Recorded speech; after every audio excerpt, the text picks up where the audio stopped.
n'a pas entendu parler du nouvel ordre mondial? Quel économiste n'évoque pas une finance mondiale? On nous dit que sans cette gouvernance mondiale, l'avenir n'est pas possible. Derrière toutes ces déclarations, que se cache-t-il véritablement? Certains disent les francs-maçons, d'autres les Illuminati, et certains vont jusqu'à prononcer le mot extraterrestre.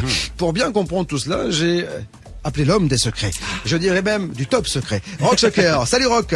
Oui, bonjour Bob. Comment ça va? Ça va bien. Bon, impeccable. Ravi de t'accueillir une nouvelle fois, Rock. On va évoquer bien sûr ce nouvel ordre mondial qui fascine, qui déroute et qui fait peur à certains. Alors, à partir de quand on a commencé à parler de ce nouvel ordre mondial et qui est à l'origine de l'affaire? Qui a révélé l'affaire d'abord, Rock? En fait, celui qui a révélé l'affaire, le plus grand ennemi, le farouche ennemi du nouvel ordre mondial était un journaliste canadien. Il s'appelait Serge Monast. Ah. Et c'est lui qui va vraiment dénoncer l'agenda entre guillemets Illuminati, puisque là dans l'émission on va parler d'un sujet un peu culte de la conspiration, qui est le programme Bluebeam. Et ce programme Bluebeam a été révélé au début des années 90 par ce journaliste. Ouais. Alors c'est vraiment une figure, c'est une figure incontournable de la conspiration. Il faut savoir qu'il est mort en 96. Ouais.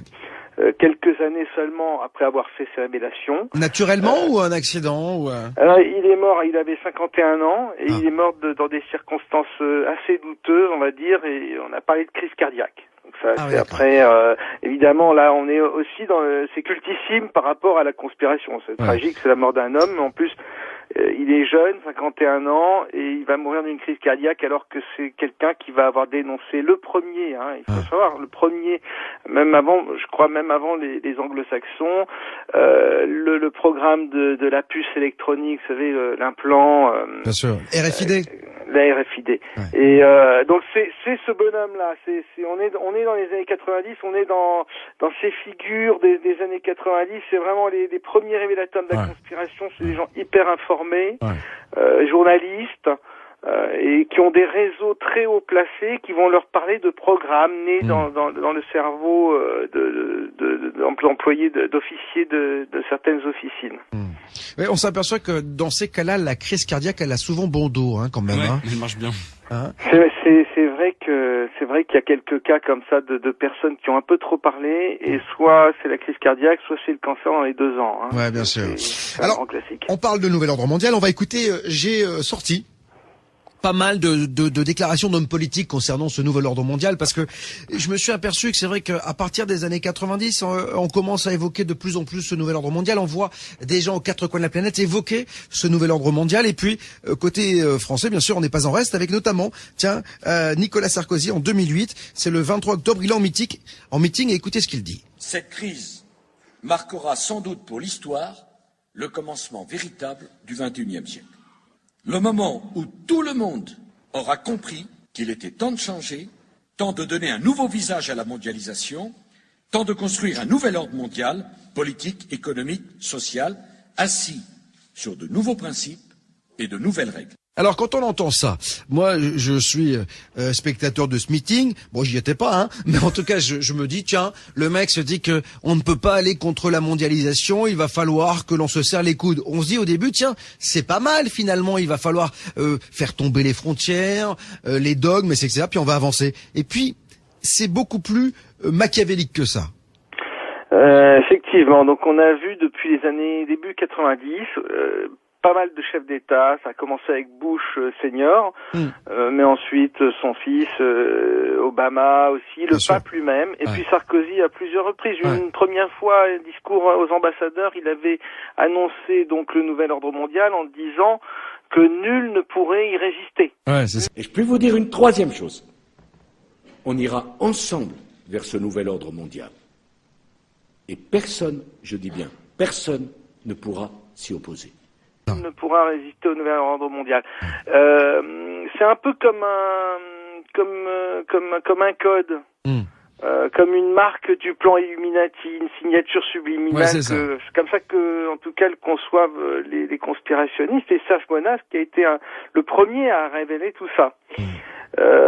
C'est incroyable parce que à côté de ça, quand on sort du cadre genre c'est bien pour vous, on est tout de suite taxé de complotiste, c'est-à-dire que voilà, on est dans la théorie du complot. Et alors c'est assez marrant parce qu'on a la sensation aussi qu'il y a une certaine catégorie de journalistes qui adhèrent complètement à ce nouvel ordre mondial. Hein. Bien sûr. Alors en plus, le terme complotiste, c'est un nouveau terme qu'ils ont inventé, hein, parce que normalement c'est conspirationniste à la base, mais c'est une façon encore plus de réduire encore plus les gens qui se posent des questions, si vous voulez, sont des complotistes. Ouais. C'est vraiment le niveau encore en dessous du dessous.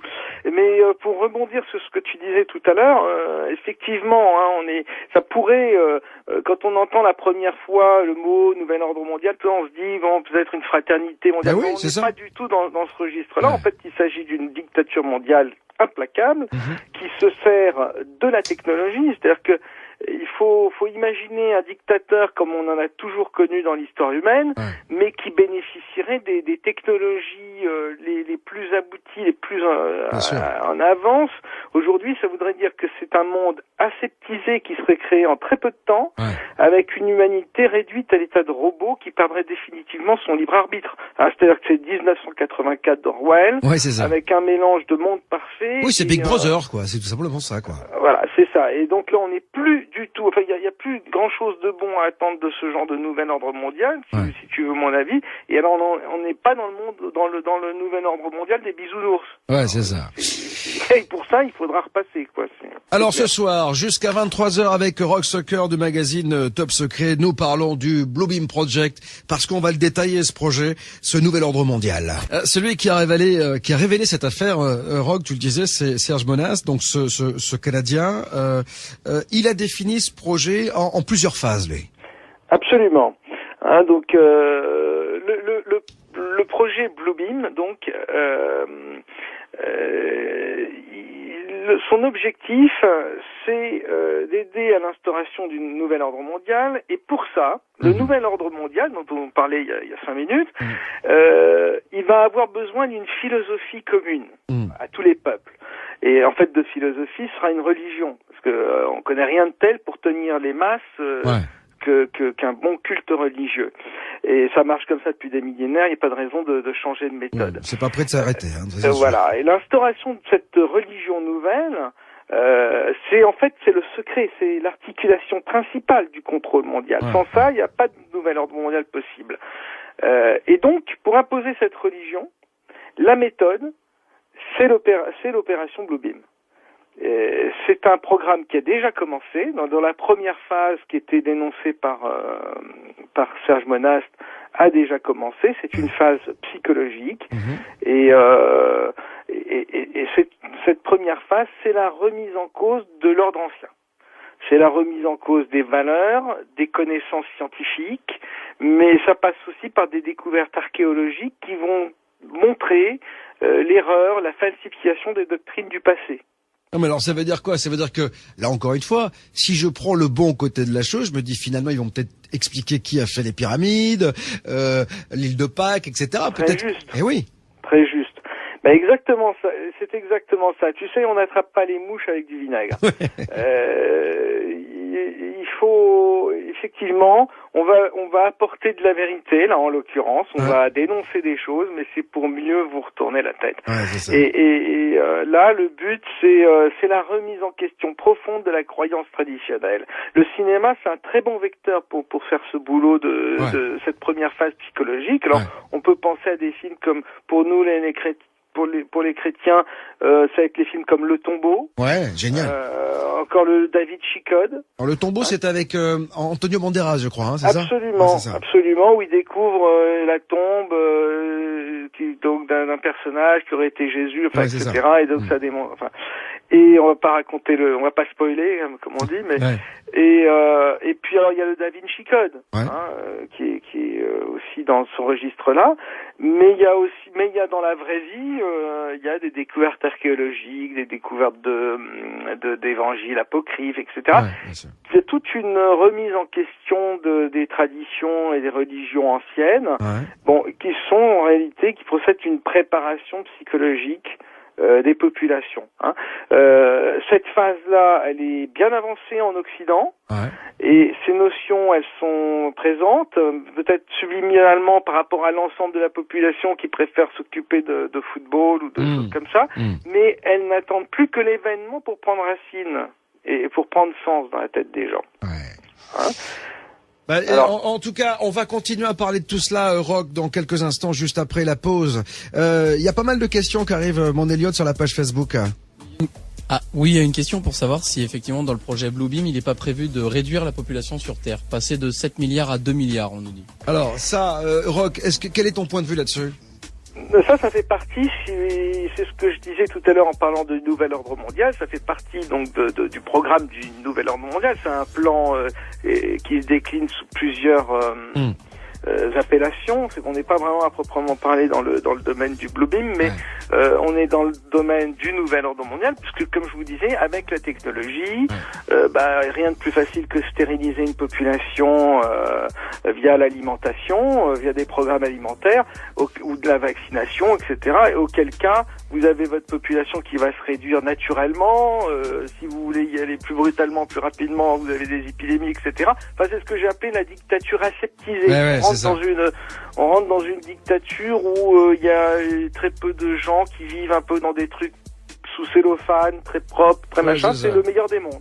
Alors, Roch, je te propose d'écouter François Hollande, cette fois-ci, qui est depuis 1 an et quelques semaines maintenant notre président de la République. Et voilà ce qu'il disait en université d'été au PS, c'était en 2008. Alors jamais la nécessité d'un nouvel ordre international n'a paru aussi nécessaire autour de 3 principes que nous portons depuis des années.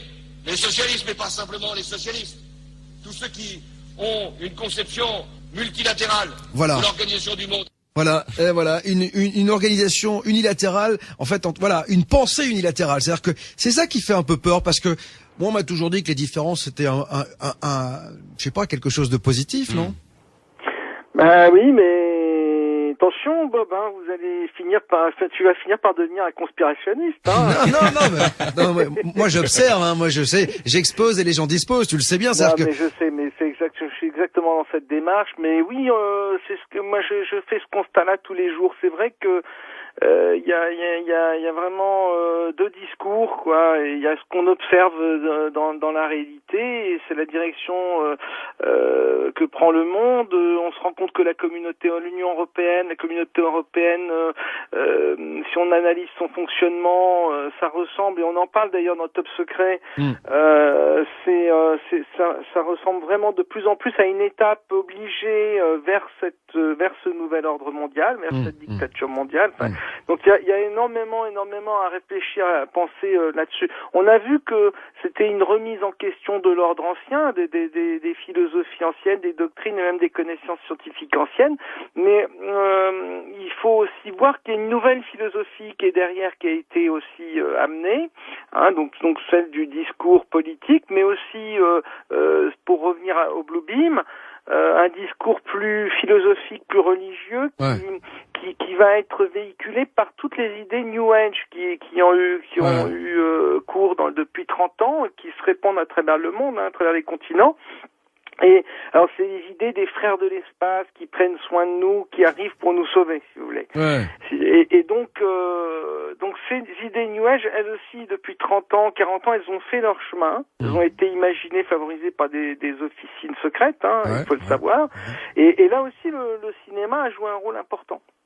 Donc dans cette nouvelle philosophie qui est en germination, si tu veux. On a le film Prometheus, par exemple, qui prépare bien les populations à l'idée des dieux extraterrestres. Et voilà, même si dans le film, en l'occurrence, les extraterrestres sont des méchants, ce sera pas le cas dans le programme Bluebeam. Je vous conseille d'ailleurs de voir ce film, qui est pas un très grand film, en tout cas, il est intéressant, c'est vrai, parce que il permet d'avoir une certaine philosophie. Alors, dans la deuxième phase de ce projet Bluebeam, révélé et répertorié par Serge Monas, qui a été le premier à évoquer ce Bluebeam Project, il y a quelque chose qui est assez déroutant, c'est la projection holographique. Et c'est pour ça qu'on a dit que la NASA pourrait être derrière également, ou en tout cas partie prenante de ce Bluebeam Project. Bien sûr, toutes ces agences-là, qui sont des agences militaires, la NASA, faut pas oublier quand même que 90% de ces opérations sont quand même des opérations militaires, sont partie prenante dans le programme Bluebeam. Tout ce qui est au plus haut niveau scientifique, c'est le programme Bluebeam. Elles seront en charge de ce programme. La seconde phase, dénoncée par Serge Monad, c'est le choc. C'est-à-dire, c'est une gigantesque mise en scène spatiale, effectivement à l'aide d'hologrammes optiques et puis sonores. Et tout ça en 3 dimensions. C'est une projection laser d'images holographiques en divers endroits du monde. On a vu hier avec la révolution en Égypte, les gens avec les lasers qui éclairaient des hélicoptères dans le ciel. Il faut imaginer ce que ça peut être comme laser quand c'est entre les mains de la NASA, de la NSA et des gens comme ça. Et en fait, quelles sont les images qu'on va avoir parce que si on décide de nous balancer des hologrammes, donc des projections holographiques, c'est pourquoi? C'est pour qu'on voit Dieu, pour qu'on voit un Messie? Absolument. Ah bon? C'est un son et lumière qui va être disposé donc dans la haute atmosphère, toujours selon Serge Monad. Mais il faut voir ça, c'était dans les années 90. Les gens l'écoutaient, ils avaient des yeux ronds, et ils disaient mais il est fou ce gars. Et donc visible depuis le sol à des centaines de kilomètres à la ronde, puisque c'est dans la haute atmosphère, vous avez l'écran qui est très très haut, tout le monde voit ça. Personne ne peut manquer le spectacle. Et qu'est-ce qu'on va voir? On va recevoir, chacun en fonction de son pays et de ses croyances, va recevoir une image en accord avec la foi dominante de son pays. Et oui, mais alors moi, il y a un truc. Je vois qu'aujourd'hui encore, il y a quand même des tensions dans le monde. Est-ce que toutes ces tensions vont disparaître? Est-ce que ça voudrait dire que déjà derrière toutes ces tensions, c'est un peu un leurre et que de toute façon, quoi qu'il en soit, il y a des réunions sous le manteau dans lesquelles on fomente déjà l'avènement de ce nouvel ordre mondial? On sait bien que, là je n'ai pas les réponses par rapport à ça, mais on sait bien qu'une des grandes théories par rapport à la conspiration, c'est qu'il faut créer des crises pour pouvoir apporter des solutions. C'est le système action-réaction. Et donc forcément, on peut supposer que certaines crises soient en fait provoquées artificiellement pour pouvoir apporter la solution qui convient et qui est dans l'intérêt de cette élite mondialiste. Alors là, on est vraiment dans la théorie du complot, c'est-à-dire qu'on fait, on rend malade le monde pour lui trouver en fait le médicament. Ça peut fonctionner comme ça. Peut-être que dans la vie, on peut se comporter aussi comme ça au quotidien sans même s'en rendre compte. Après, vous savez, il y a des gens, c'est leur travail d'imaginer toutes sortes de choses. Et tu penses qu'on sera psychologiquement, toi tu dis que le cinéma aujourd'hui est en train justement de nous envoyer un peu comme quand on parle d'extraterrestres, des infos pour nous mettre dans un état de réceptivité optimum? Absolument, on peut penser qu'il s'agit effectivement d'une préparation psychologique. La graine est plantée, après les circonstances peuvent la faire germer ou pas. Si vous imaginez le spectacle haut en couleur, le son et lumière auquel les gens vont assister, il faut comprendre que ils entendront la voix de Dieu. Qui parlera dans toutes les langues. Et chacun entendra clairement le message. Alors, s'il y a des tensions, on leur dira maintenant, il faut vous embrasser les uns les autres, ou que sais-je. Vous voyez tu vois ce que je veux dire? Moi, ce que je trouve génial, c'est que il y a quand même, il y aura toujours des gens. Ça me fait toujours penser au film, tu sais. On se souvient, je crois que c'était même dans Highlander, où il y avait une population qui vivait sous terre, etc. Dans tous ces films, tu sais, où t'as toujours un clan de rebelles qui veut pas se soumettre au diktat. Et on a la sensation qu'aujourd'hui, des gens qui réfléchissent un petit peu, qui voient un petit peu plus loin que le bout de leur nez, ils vont refuser ça quand même. Alors, ça va être très très difficile de ne pas céder à cette séduction. D'abord, il y aura la masse, 95% des gens qui seront à fond là-dedans. C'est le show spatial, les projections d'images, etc. Ça va être utilisé pour simuler la fin des temps parmi les nations. Donc, faut imaginer le choc. C'est ce que les peuples seront témoins de scènes qu'ils attendent depuis des siècles. C'est-à-dire, c'est des scènes représentant les prophéties de toutes les religions et les événements que chacun a eu comme rêve, c'est-à-dire le retour du Messie, etc.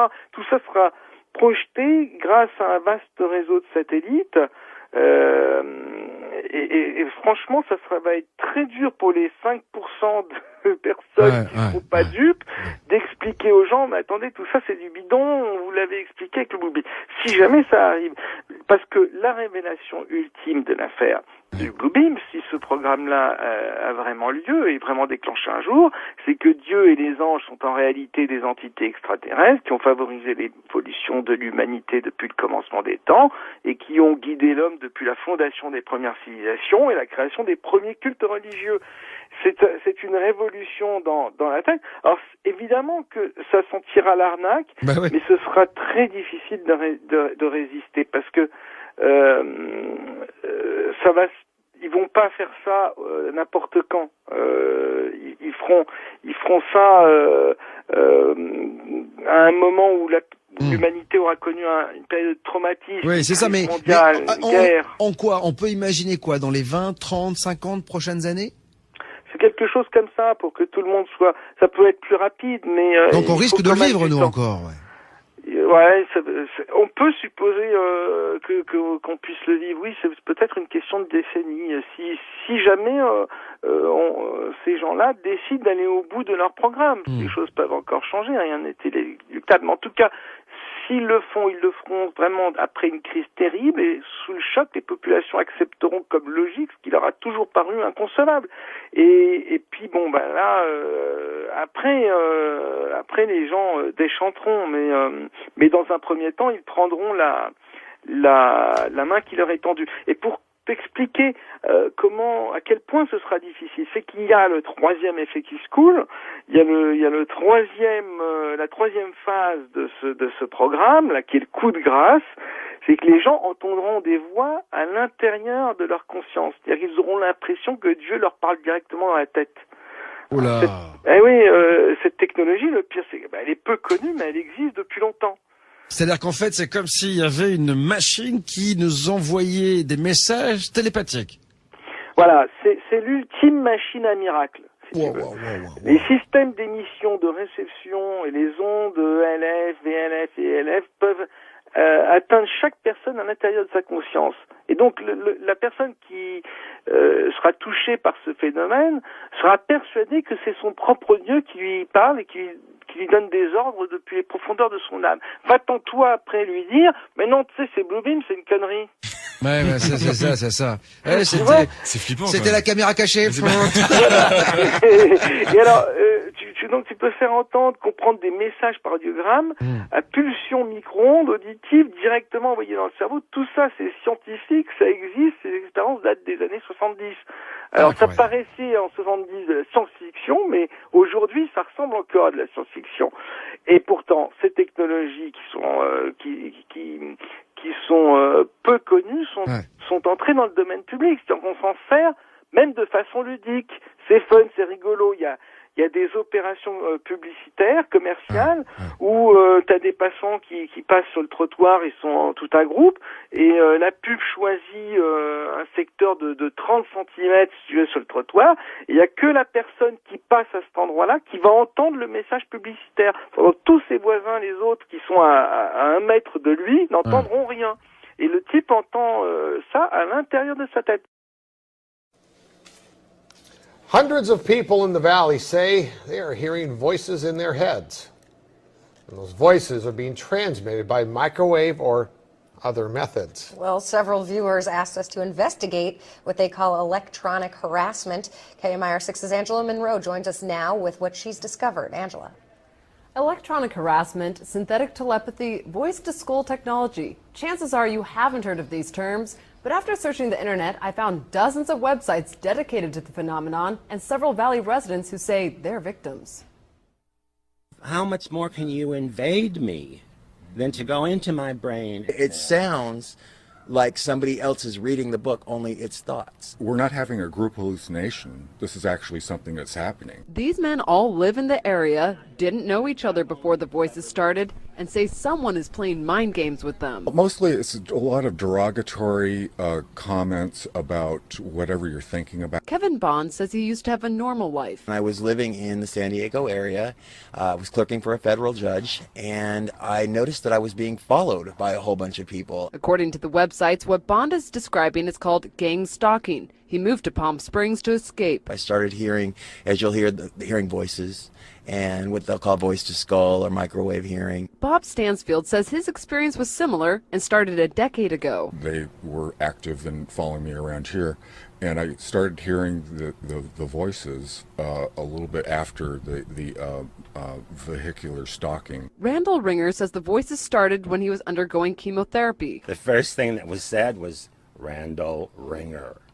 And I sat up straight and I went to into the bathroom, and I looked in the mirror, looked myself in the eyes, and I said, did that really happen? Bond says he's found more than 300 victims locally and is tracking others across the state through billboards. In Johnson Valley, a Freedom House just opened to help people who believe they are being targeted. To many of you who find yourselves the object of covert harassment, that there is hope and that you are not alone, and that we are striving to find legislation and we're working towards freedom for all. Derek Robinson leads a national group called Freedom from Covert Harassment and Surveillance. He says he knows who's playing mind games. Rogue government officials that are sponsoring this, also corrupt business officials, and private citizens. And he also told us how. Most of it is delivered by microwave, and I believe it's satellite delivered. Bond says neurotransmitter chips that run off body electricity have been inserted into some people. And they assign cell phone numbers to them. The cell phone numbers are then run through a computer, and a computer translates your thoughts. This crime has been available to the military for 60 years. Donc, ça c'est des coups de pub qui ont été faits aux États-Unis, qui montrent bien que cette technologie, elle exige, je n'invente rien, et Menace n'inventait rien. Et puis lui, et puis d'autres scientifiques, il y a même un prix Nobel, Baker, qui a parlé de ça dans un livre des années 70. Mais vous imaginez la possibilité qu'offre ce genre de technologie en termes de simulation de miracles. C'est terrifiant. Tu imagines, Bob, le nombre de Jeanne d'Arc qu'il va y avoir demain? Bien sûr. Pour le coup. Rock Sucker est avec moi ce soir du magazine Top Secret. Rock, c'est à la fois fascinant et à la fois effrayant, ce Bluebeam Project. Fascinant parce que on s'aperçoit que technologiquement, on est à un stade et on est allé très très loin dans la manipulation. Tu sais, j'écoutais une station d'info ce matin qui évoquait le Human Brain Project. On est en train aujourd'hui de recréer un cerveau avec la conscience. Tu sais qu'on a les imprimantes 3D aujourd'hui. Ouais. Et donc, on est en train de recréer un cerveau avec de la conscience. Ça veut dire que demain, on risque d'avoir un robot avec un vrai cerveau et qui va nous parler. Voilà, et qui va réfléchir surtout, qui va pas que parler, qui va réfléchir. Donc, on se dit que technologiquement, on sait pas où est-ce que ça va s'arrêter. Et si on arrive à faire ça, alors pour le coup, on va créer un dieu qui pourra nous parler, agir et nous faire aller, mais comme des moutons, là où il veut, hein.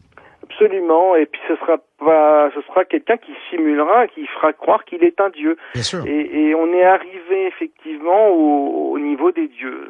C'est-à-dire que c'est un peu l'histoire de Babel qui se profile là. Alors quel rapport avec ces fameux Illuminati?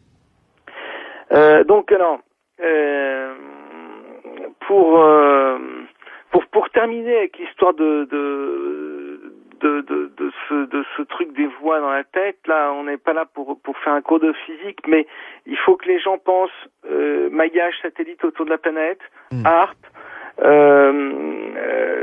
modification du champ magnétique, et donc de la chimie du corps humain. Et tout ça va faire que le jour où s'est déclenché cette affaire-là, vous avez le corps la chimie du corps humain qui est modifiée, donc l'état de conscience des personnes qui est modifié.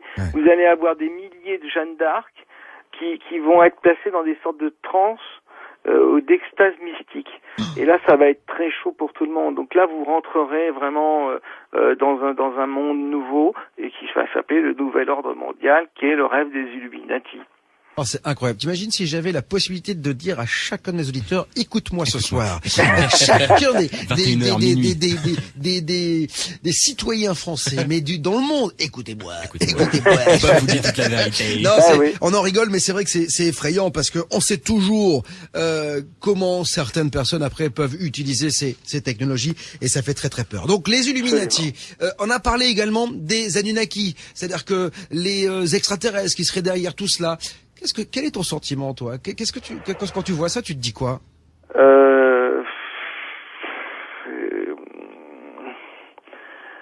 Moi, je n'ai que des questions. J'ai aussi des hypothèses, mais ça nous entraînerait vraiment trop loin et ça nous éloignerait du Blue Beam. Les Illuminati, on va dire que c'est un terme générique qui veut dire que ce sont des gens qui tirent les ficelles parce qu'ils en ont le pouvoir, parce qu'ils ont le pouvoir, les moyens et puis le background. Alors on pourrait imaginer que ce sont effectivement des gens qui ont reçu le pouvoir. Si on se réfère au texte ancien, au texte sacré, etc., parce que ils sont de la lignée des extraterrestres, des fameux extraterrestres ou des fameux dieux ou faux dieux qui ont influencé l'histoire des hommes. Et puis je crois qu'il faut vraiment que les gens comprennent, c'est que on devrait tous se poser des questions. Ça fait partie du boulot. On est là pour essayer de chercher une vérité et de rester ouvert et tolérant et puis surtout toujours responsable de nos vies et de notre propre bonheur et que ce soit pas quelqu'un qui essaye là de la diriger, quoi. Donc tout simplement. Oui, et de nous dire ce sur quoi on a le droit de réfléchir et puis ce qu'il faut laisser tomber. Je crois qu'il faut être fort de ce côté-là et décider de soi-même, de savoir quelles sont les questions qu'on a envie de creuser. Pour en revenir au Blue Beam, moi je ne sais pas s'il faut y croire. C'est à chacun aussi de se faire son idée. Mais en tout cas, s'il y a vraiment une volonté d'instaurer de nouvel ordre mondial, ça passera forcément par une religion commune. Parce que la religion, c'est vraiment fondamentalement ce qui divise l'humanité. Et il y a même à l'intérieur même des religions, il y a encore des divisions, etc. Bon, le Blue Beam, c'est le programme pour instaurer cette nouvelle religion. On va continuer à en parler, si tu le veux bien, Roch, juste après la pause de ce Blue Beam Project. On verra également que on va parler de déstabilisation et de fanatisation, peut-être avec l'antéchrist, parce que peut-être qu'il va falloir créer, bien sûr, une religion commune. Mais est-ce que c'est pas le mal qui va reprendre, qui va nous être proposé, ou en tout cas celui qui est caché en embuscade. Vous avez frappé à la bonne porte si vous pensez que l'on nous ment, que l'on nous cache des choses. Ici, j'expose toute la vérité entre 21h et minuit. Et tout à l'heure, du côté de 23h, nous aurons Yannick Lecam pour évoquer quelque chose d'assez incroyable, le conscient et le subconscient. Et voilà, il s'en passe des choses dans notre tête. Vous verrez tout cela dans quelques instants. Et puis, en dehors de notre tête, en tout cas, notre tête intéresse beaucoup de monde, et notamment ceux qui sont derrière le Blue Beam Project, puisqu'il semblerait que avec les nouvelles technologies, on puisse influencer nos vies grâce à des messages subliminaux que l'on percevrait. En tout cas, on parle de tout cela avec Rock Soccer ce soir, du magazine Top Secret, le Blue Beam Project, qui a été pour la première fois révélé par Serge Monas, donc un journaliste canadien. Je disais, Rock, juste avant la pause, que on va évoquer bien sûr cette religion commune. Déjà, il va falloir que chacun accepte qu'il n'y ait plus qu'une seule religion. Donc, quel est le travail qui va être fait pour que les gens acceptent tout cela, quand même? C'est quand même assez dingue. Et on a l'antéchrist, parce que ça, c'est quelque chose qui revient énormément quand on évoque le Blue Beam Project. C'est ça qui est amusant, entre guillemets, dans cette histoire de Blue Beam Project et puis de nouvel ordre mondial, c'est qu'en réalité, donc cette dictature aseptisée avec réduction de population, etc., si elle devait avoir lieu, ressemblerait en tout point à ce que nous ont décrit les textes sacrés, les textes traditionnels, les prophéties qui annoncent l'arrivée d'un antéchrist qui prend le pouvoir intégral sur la planète et qui fait basculer l'humanité dans des heures sombres dans une ère très sombre de dictature mondiale. Alors c'est ça qui est complètement fou, qui est complètement étonnant dans ce à quoi on assiste aujourd'hui, cette course au mondialisme, etc., où on se dit effectivement, on n'a jamais dans l'histoire échappé à des dictateurs qui arrivaient à un moment ou à un autre. Si demain on a un nouveau Hitler qui arrive, ça va être très chaud parce qu'il aura tous les moyens technologiques pour ne jamais perdre le pouvoir derrière, quoi. Oui, parce que le grand danger, il est là finalement. C'est-à-dire qu'on a eu toujours des dictateurs, mais qui avaient des gens qui se battaient contre lui. Mais là, si on se dit que tous les gens qui sont les plus grands de ce monde vont se mettre d'accord pour finalement diriger la planète, c'est-à-dire qu'ils vont être une dizaine ou une quinzaine à diriger le monde, ça va être l'horreur. C'est-à-dire qu'ils vont avoir les moyens technologiques et les moyens financiers. Ce sera peut-être pas les chefs d'État actuels. Non, mais ça peut... c'est un nouvel ordre mondial, donc de nouvelles personnes. Ceux qu'on a connus seront été les chevilles ouvrières qui auront été amenées à aboutir au nouvel ordre mondial. Ensuite, on rentre avec le Blue Beam, mais là, je peux t'assurer que on rentre complètement dans un autre paradigme avec d'autres personnes. Simplement, en parallèle à ça, Serge Monast expliquait que il y avait le programme d'implantation de la RFID. Ouais. Alors la puce RFID, d'ailleurs ça a été voté, je crois, aux États-Unis. Ça y est, c'est accepté. Hein. C'est-à-dire qu'en fait, au départ, c'est pour que chacun ait sous la peau une puce qui, lorsqu'elle sera scannée, permettra d'avoir le tu sais, quand t'es A positif, son groupe sanguin, toutes ces informations médicales. Hein. C'est ça au départ. Au départ, c'est ça. Mais Serge Monast, quand lui en parle, il explique bien d'autres possibilités. Bien sûr. Sur cette puce. Déjà, on peut être localisé partout. C'est-à-dire qu'à n'importe quel moment, du coup, on sait ce que vous faites et avec qui vous le faites presque et où vous êtes. Hein. Absolument. Donc à partir de là, surtout si vous avez un gouvernement mondial et que la Terre est unifiée, comme le souhaitent les politiques, à ce moment-là, il y a plus nulle part où se cacher. Puisque d'abord, avec l'implant, on sait où vous êtes, et qu'ensuite, vous n'avez aucun pays qui va vous accueillir.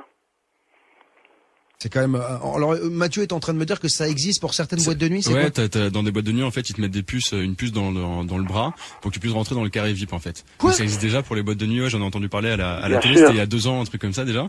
Et c'est assez flippant. Tu passes ton bras comme ça devant un lecteur et c'est bon, tu peux rentrer. Bien sûr, les gens se font implanter pour ce genre de choses. Bon, on a commencé ça avec les animaux domestiques. Hein, vous savez. Plusieurs sociétés privées, dont Aéroports de Paris, ont déjà distribué ce type de badge à leurs employés. Comment éviter le piratage des données personnelles ? Les défenseurs des libertés individuelles crient à l'imprudence et à l'intrusion dans la vie privée. La nouvelle carte sera officialisée en juin prochain. Elle sera obligatoire et payante. Oui, les moyens d'identification et de contrôle électronique sont de plus en plus précis et suscitent beaucoup de questions. Voici un exemple un peu extrême, mais qui pourrait faire école. En Espagne, pour fidéliser leurs clients, certains établissements leur proposent de se faire greffer une puce directement sous la peau. Reportage Jacques Cardos, Thierry Breton. Attention, cet homme est porteur d'une puce électronique. Implantée dans le bras, elle lui permet d'avoir accès au carré VIP. Comme un produit de supermarché, les clients sont barcodés et la puce contient leur crédit consommation. Ainsi, dans cette boîte de Barcelone, il y a ceux un peu vieux jeux qui dansent encore avec un porte-monnaie et ceux qui n'en ont plus besoin. Légalisée depuis 1 an, cette greffe est même proposée à l'intérieur de la boîte contre 125 €. L'opération ne dure qu'une vingtaine de minutes. D'abord une petite anesthésie locale, ensuite la puce est greffée sous la peau et reliée à un compte personnel, un peu comme un compte bancaire. Je ne sais pas pourquoi j'ai voulu faire ça. En fait, c'est peut-être parce que tout le monde l'a. Et puis, c'est pour savoir comment c'est juste pour ça. Cette puce qui vient des États-Unis a obtenu un droit de commercialisation à condition de ne pas détenir d'informations médicales. Facile à implanter, n'importe qui peut donc s'improviser infirmière de boîte de nuit. C'est plus facile que de faire un piercing. Et ceux qui font ça n'ont pas spécialement d'autorisation. Et de toute façon, je me sens capable de réagir en cas de problème. Une centaine de consommateurs a déjà opté pour l'identification électronique. Un seul petit problème, pour se faire retirer la puce, il faut subir une intervention chirurgicale. C'est le même principe que pour les femmes qui se font implanter une pilule contraceptive. Au bout d'1 an ou 2, il faut bien l'enlever pour en faire poser une autre. Reste le problème du pistage éventuel des clients, car la puce permet aussi de suivre un individu par satellite, ce qu'aucune législation n'interdit en Europe.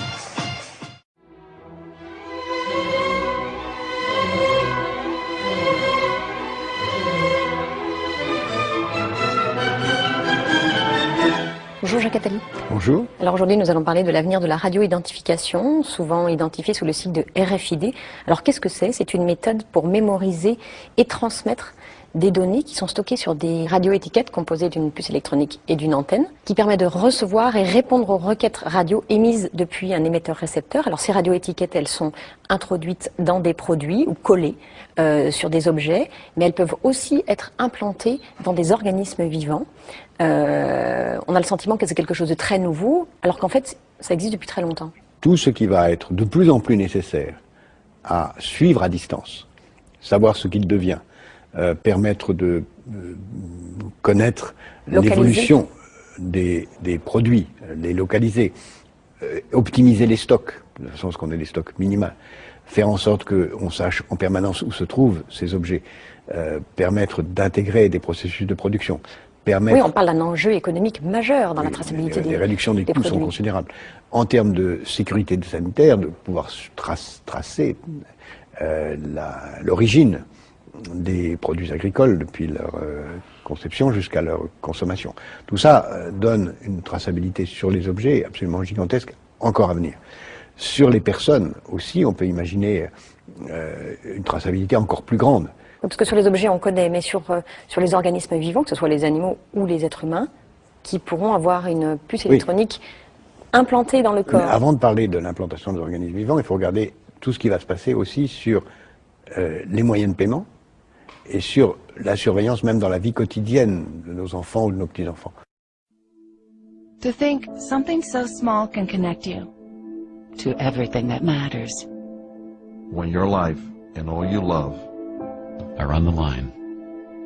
HealthLink is always with you when every second counts in the emergency room, providing immediate access to your medical records. Because Bob has trouble remembering all his medications. Because I'm in love with my kids' kids. Because my car lost control while driving. Because now I'm looking out for both of us. Because I have diabetes, but it doesn't have me. Because I spend my life in the ER trying to save yours. Et puis de plus en plus, dans les maternités, pour ne pas perdre les bébés, on place des RFID dans des bracelets, etc. Et dans certaines familles très riches, on propose d'implanter les enfants en cas de kidnapping. Ça se fait en Amérique du Sud.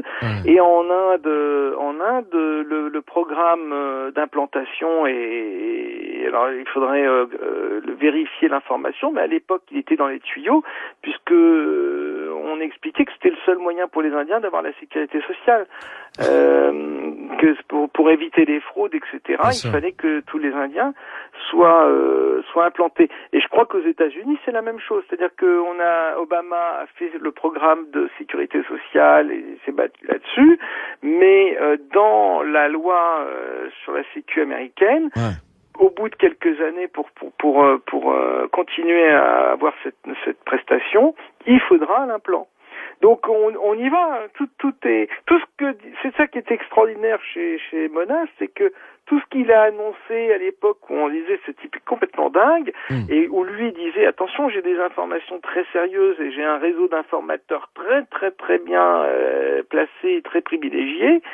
on ne le prenait pas au sérieux, mais on dirait que son grand tort, c'est d'avoir eu raison avant tout le monde. Mais moi, ce qui me fait peur, tu sais, c'est que je regarde des films de science-fiction ou d'anticipation, puis on voit souvent que l'anticipation devient quelques années plus tard réalité. Ça me fait penser au film Bienvenue à Gattaca. Je sais pas si tu te souviens de ce film, où il y a une société comme ça où tout le monde est pucé et on voit à droite à gauche. Enfin, moi, je trouve ça dingue. Alors, et encore plus dingue ce que vous m'avez dit sur les boîtes de nuit, parce que ça veut dire qu'aujourd'hui, tu as des gens qui acceptent d'être avec une seringue, on leur balance une puce électronique devant la boîte de nuit. Ouais, c'est ça en fait, ils te désinfectent le bras et puis c'est un peu épais en plus, hein. C'est-à-dire que c'est vraiment c'est chirurgical presque. Hein.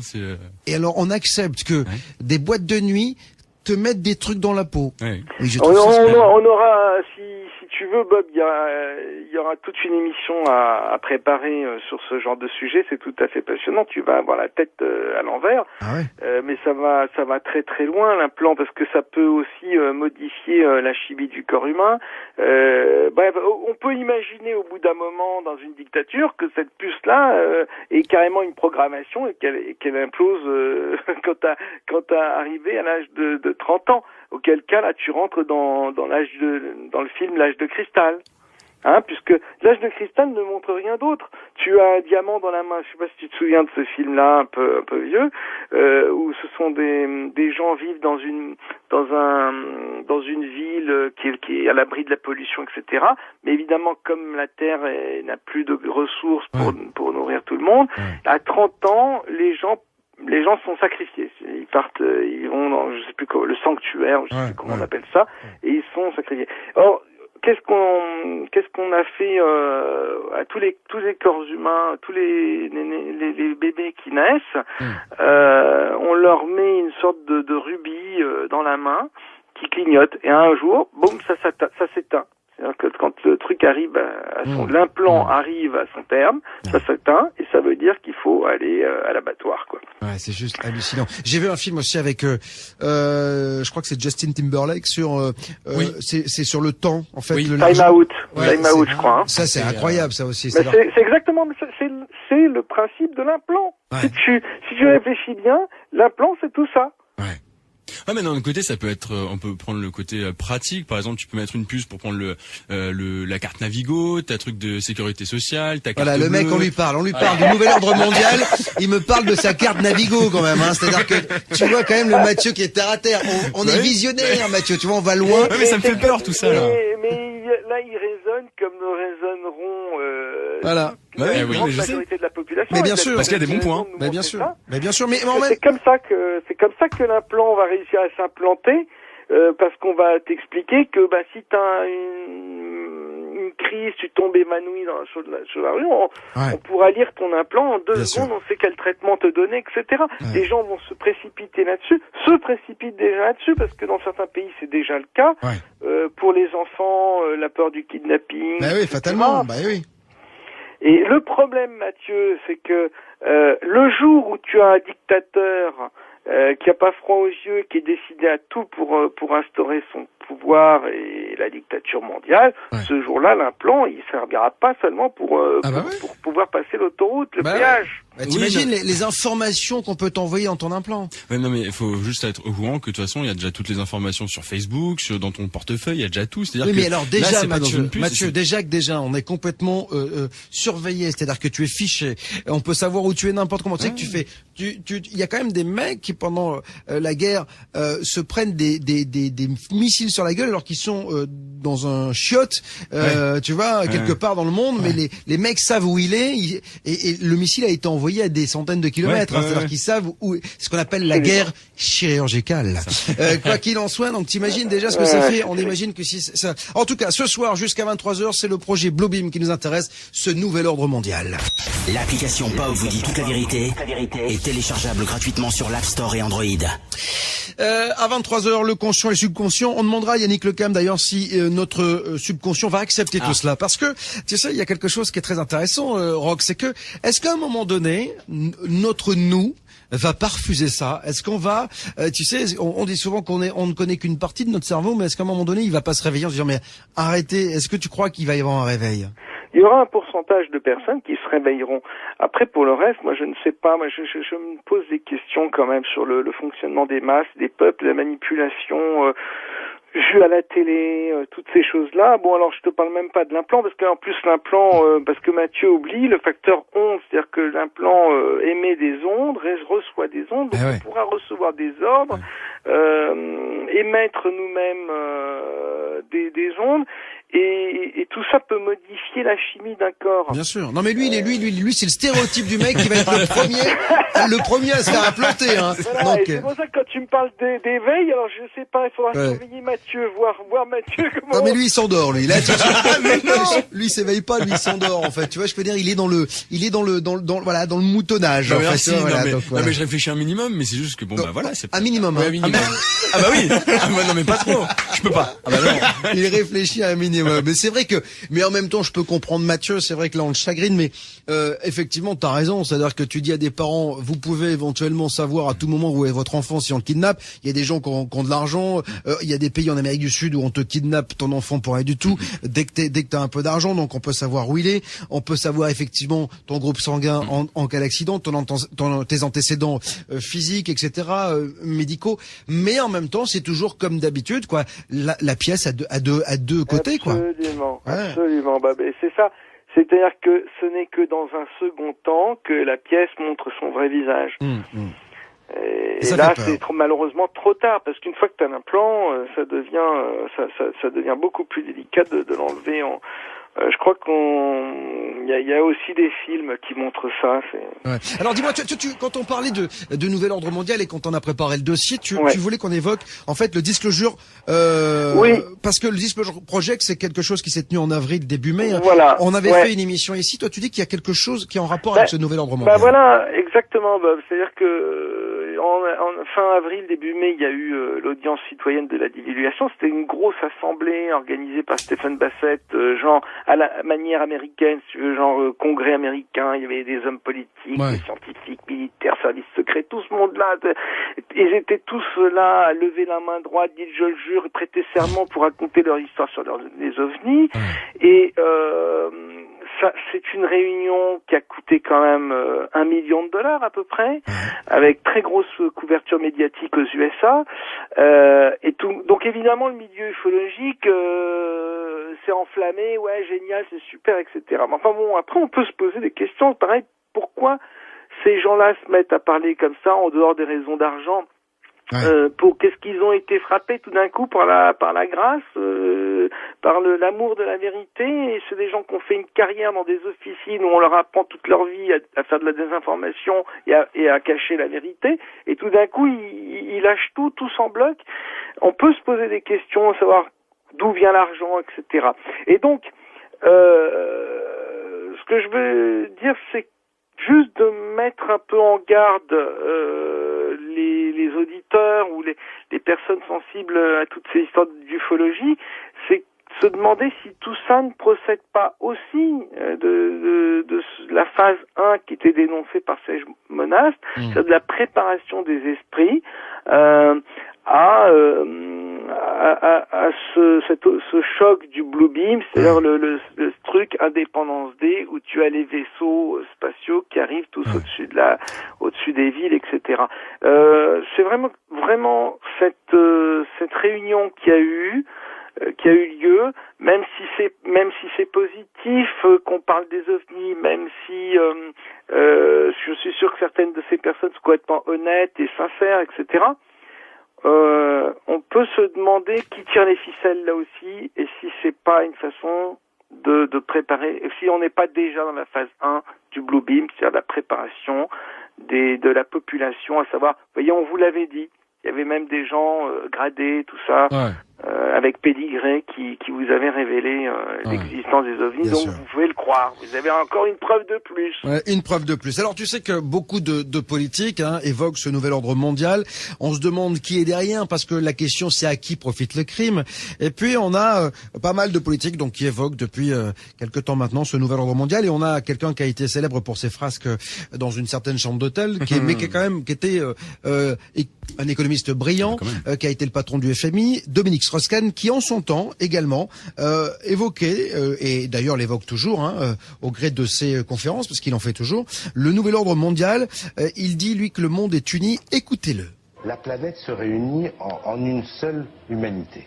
Mais le monde est un seul, le monde est uni, on est un seul peuple. Voilà, un seul peuple, le monde est uni, une humanité. Ouais. Ça, c'est quand même assez dingue. C'est-à-dire que là, pour le coup, on voit qu'il y a un travail derrière de lobbying, et que voilà, on commence à parler. C'est vrai que c'est pas anodin. Moi, j'avais eu un montage, je crois, d'une émission de télé. Je crois que c'était un zapping où on voyait tous les gens, tous les hommes politiques, le nouvel ordre mondial, le nouvel ordre mondial. C'est-à-dire que voilà, c'est que ça vient, ça revient, ça nous est rabâché perpétuellement, Roch.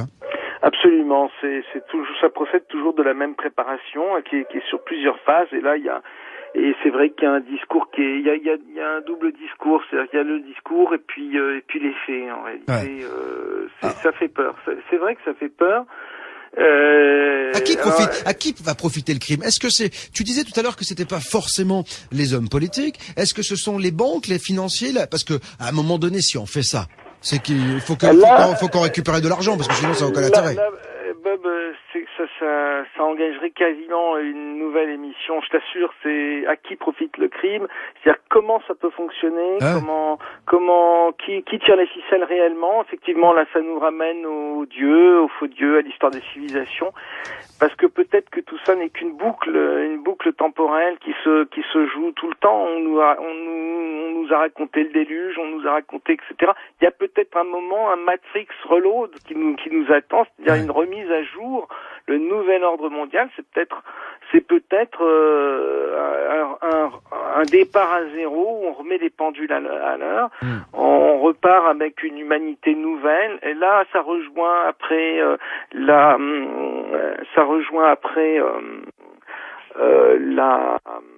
les histoires qu'il y a actuellement dans l'actualité sur la PMA, la gestation par personne interposée, les mères porteuses, etc., qui peuvent découler dans le cadre de plusieurs décennies avec le nouvel ordre mondial. Ça peut aboutir à des matrices artificielles ou avec une humanité qui est créée artificiellement. En 2005 paraît en France un livre scientifique qui fait l'effet d'une bombe. C'est l'UA, l'utérus artificiel, écrit par le docteur Henri Atlan, biologiste et philosophe.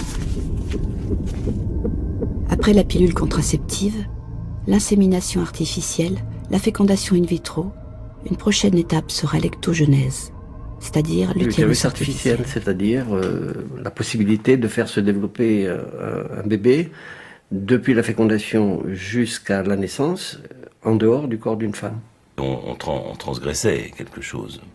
C'est-à-dire que ce qui n'était pas visible, c'est-à-dire le début du début de l'homme, est devenu visible. Voilà. Cela paraît si simple. C'est fait. Superbe, hein. C'est magique, hein. Des chercheurs à différents endroits du monde travaillent pour optimiser la procréation médicalement assistée. À l'autre bout de la chaîne, ils espèrent augmenter toujours plus la survie sans séquelles des grands prématurés.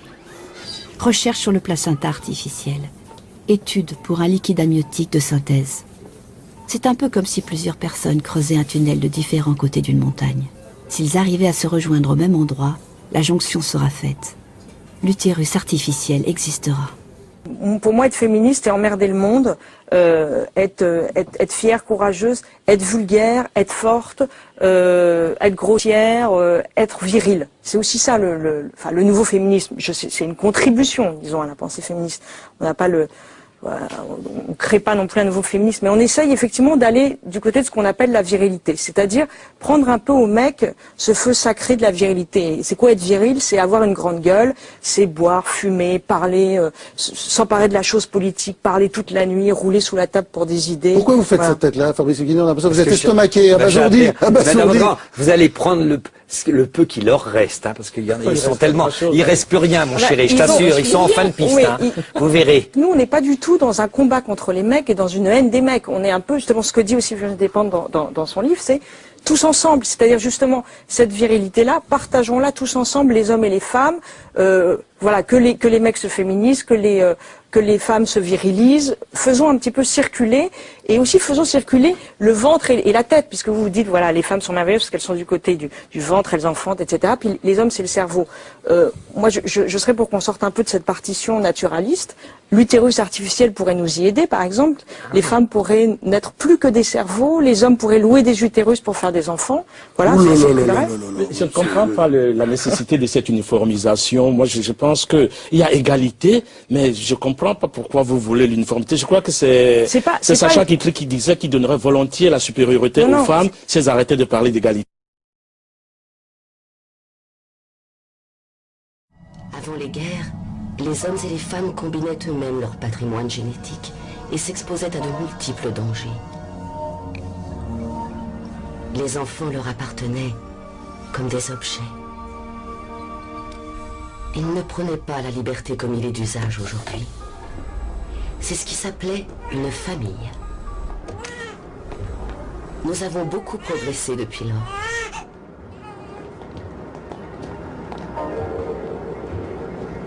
Aujourd'hui, nous n'avons pas de crime, pas de maladie, pas de guerre, pas de vieillesse, pas de souffrance. Nous sommes génétiquement programmés pour occuper la place dans la société qui nous a été attribuée. Et tout le monde est heureux. Très bien, c'est du bon travail. Je ne comprends pas. Comment est-ce que les enfants étaient décantés dans l'ancien temps? Les enfants n'étaient pas décantés, ils naissaient. L'homme et la femme pratiquaient le sexe, la femme tombait enceinte et ensuite elle accouchait. Comme les animaux? Je sais que c'est difficile à croire. C'était une expérience très douloureuse, dangereuse et extrêmement dégradante. Alors ils avaient peur d'avoir des activités sexuelles? Quelquefois, oui. Quand un homme et une femme voulaient avoir des bébés, ils étaient obligés de se marier. Et l'activité sexuelle n'était tolérée qu'entre ces deux personnes. Pendant combien de temps? Toute leur vie. Vous voulez dire que c'était des pères et des mères? Il n'est pas nécessaire d'utiliser un langage ordurier. L'ancien système encourageait les comportements négatifs. L'envie, la traîtrise, la propriété. Les enfants étaient élevés dans de très mauvaises conditions et ils n'avaient pas de soma pour atténuer leur douleur. La vie était très différente avant les guerres. Il a fallu que le monde soit unifié par un gouvernement rationnel et scientifiquement éclairé pour que nous puissions entrer dans l'ère du progrès. Aujourd'hui, nous vivons dans le luxe, l'harmonie et la sécurité. Y a-t-il jamais eu une époque plus agréable à vivre? Non. Le monde remercie Soma.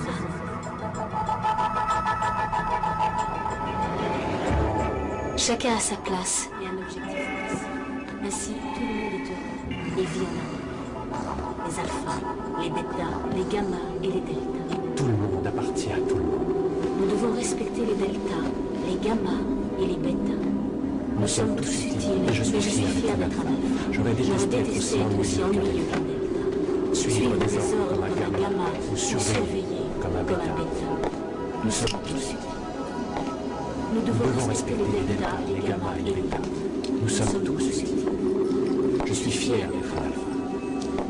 Chacun a sa place et un objectif précis. Ainsi, tout le monde est heureux et vit en harmonie. Chut. Ça va aller, prends un peu plus de soma. Tout le monde appartient à tout le monde. Nous devons respecter les deltas, les gammas, les bêtas. Nous sommes tous utiles. Mais je suis fier d'être un alpha. J'aurais détesté être aussi ennuyeux qu'un delta. Suivre les ordres comme un gamma, ou surveiller comme un bêta. Nous sommes tous utiles. Comme Huxley le prévoyait dans un monde parfait. Et cet auteur-là, c'est pas n'importe qui non plus, c'est-à-dire que c'est quelqu'un qui était d'une famille de ces gens-là. C'est ça, toujours ça qu'il faut voir, c'est que c'est des gens comme Orwell, qui sont très bien informés sur certaines évolutions de l'humanité, etc. Enfin, ça nous lancerait tellement loin, ce serait assez passionnant de réfléchir à ça, mais là, il faudra être encore plus préparé pour vos auditeurs. Alors, pour toi, de toute façon, c'est quelque chose qu'il faut absolument refuser, j'imagine. Il faut se battre contre ça. Je crois que de toute façon, c'est c'est pas tellement de se battre contre ça. Je crois qu'il faut prendre conscience de cette possibilité, voir que cette technologie potentiellement elle existe, que tout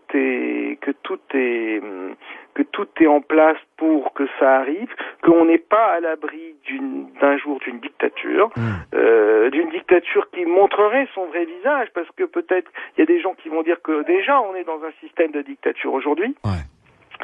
Et tu sais, c'est le fameux truc, la démocratie, c'est cause toujours.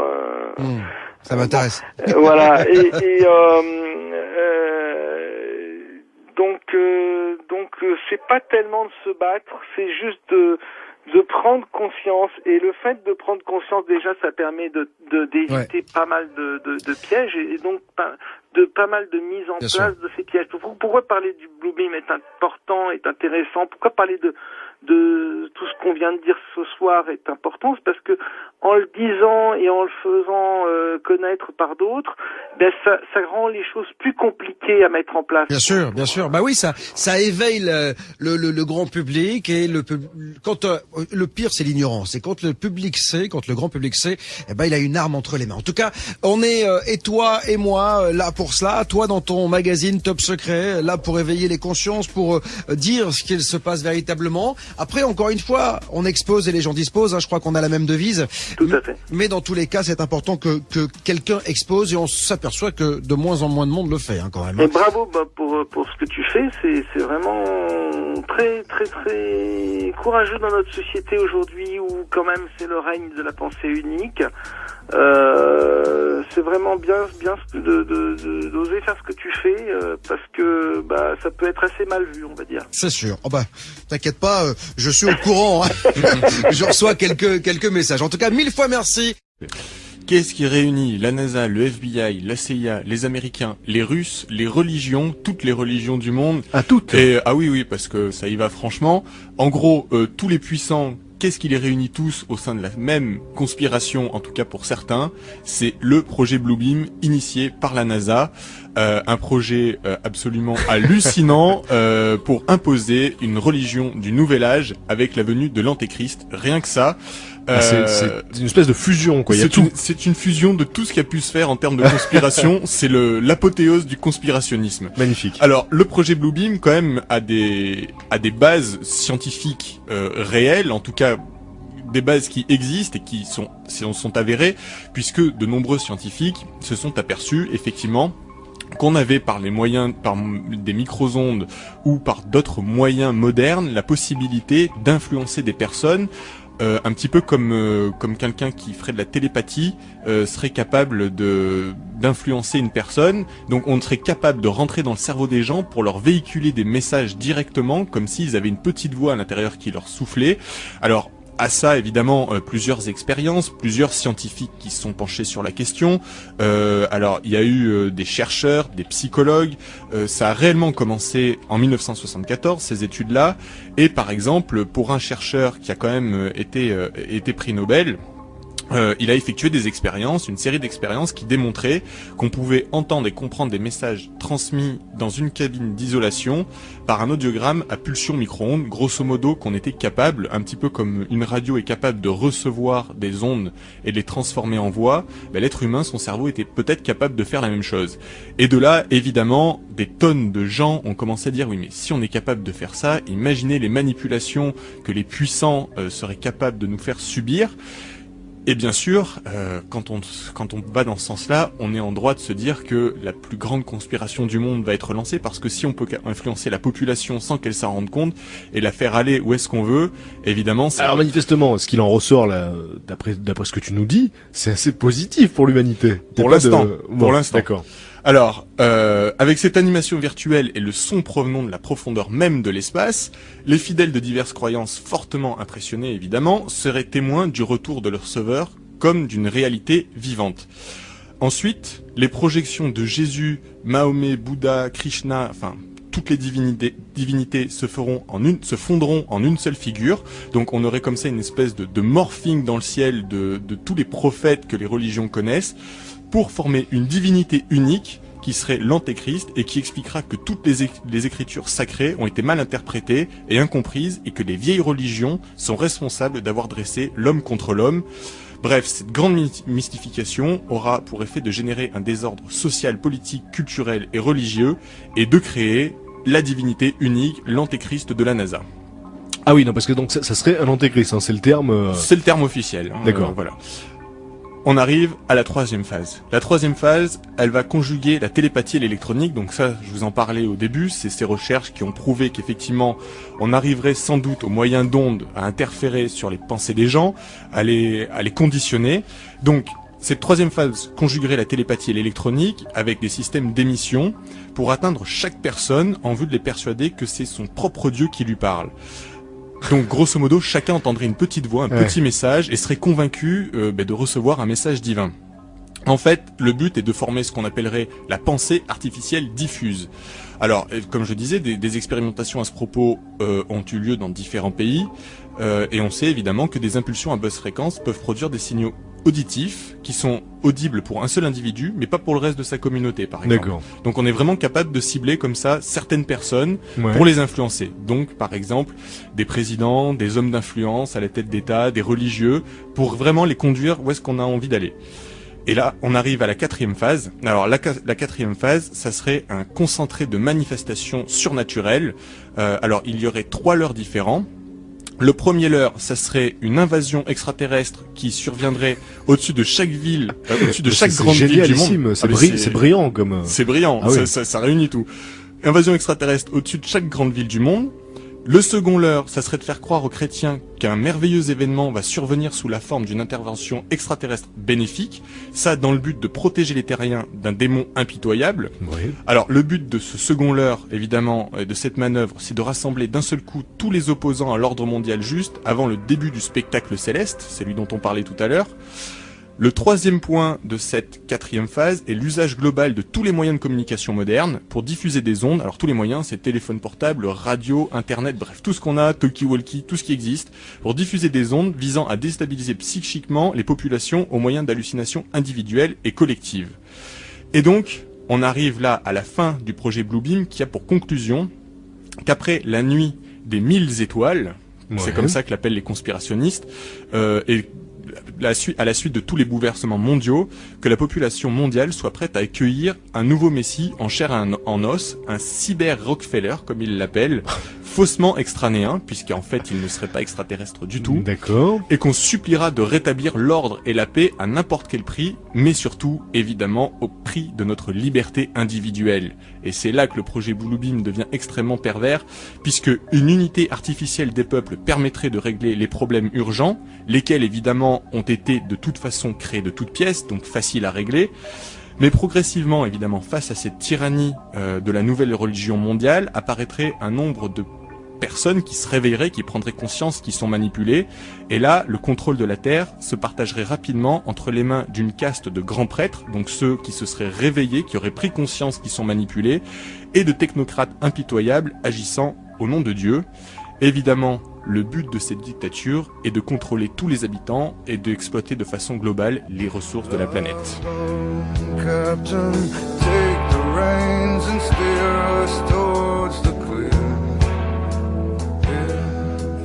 Ceux qui l'aiment l'écoutent pour savoir ce qu'il va dire. Ceux qui en ont peur l'écoutent aussi pour savoir ce qu'il va dire. Bob est sur Ado. Comme tous les soirs, je le répète, Bob vous dit toute la vérité n'aurait pas la même saveur sans vos témoignages, vos réactions. Pour cela, les réseaux sociaux, ce soir encore, vous appartiennent. Et oui, vous pouvez réagir via Twitter, Maudiès Bob Vérité, et sur la page Facebook, Bob vous dit toute la vérité sur Ado. Merci Maud Elliott et merci aussi à tous ceux qui alimentent les blogs, qui parlent de l'émission, à tous ceux qui usent leur réseau pour dire qu'ici sur Ado, il existe un homme qui dit tout haut ce que beaucoup pensent tout bas sans jamais avoir eu le courage de le dire.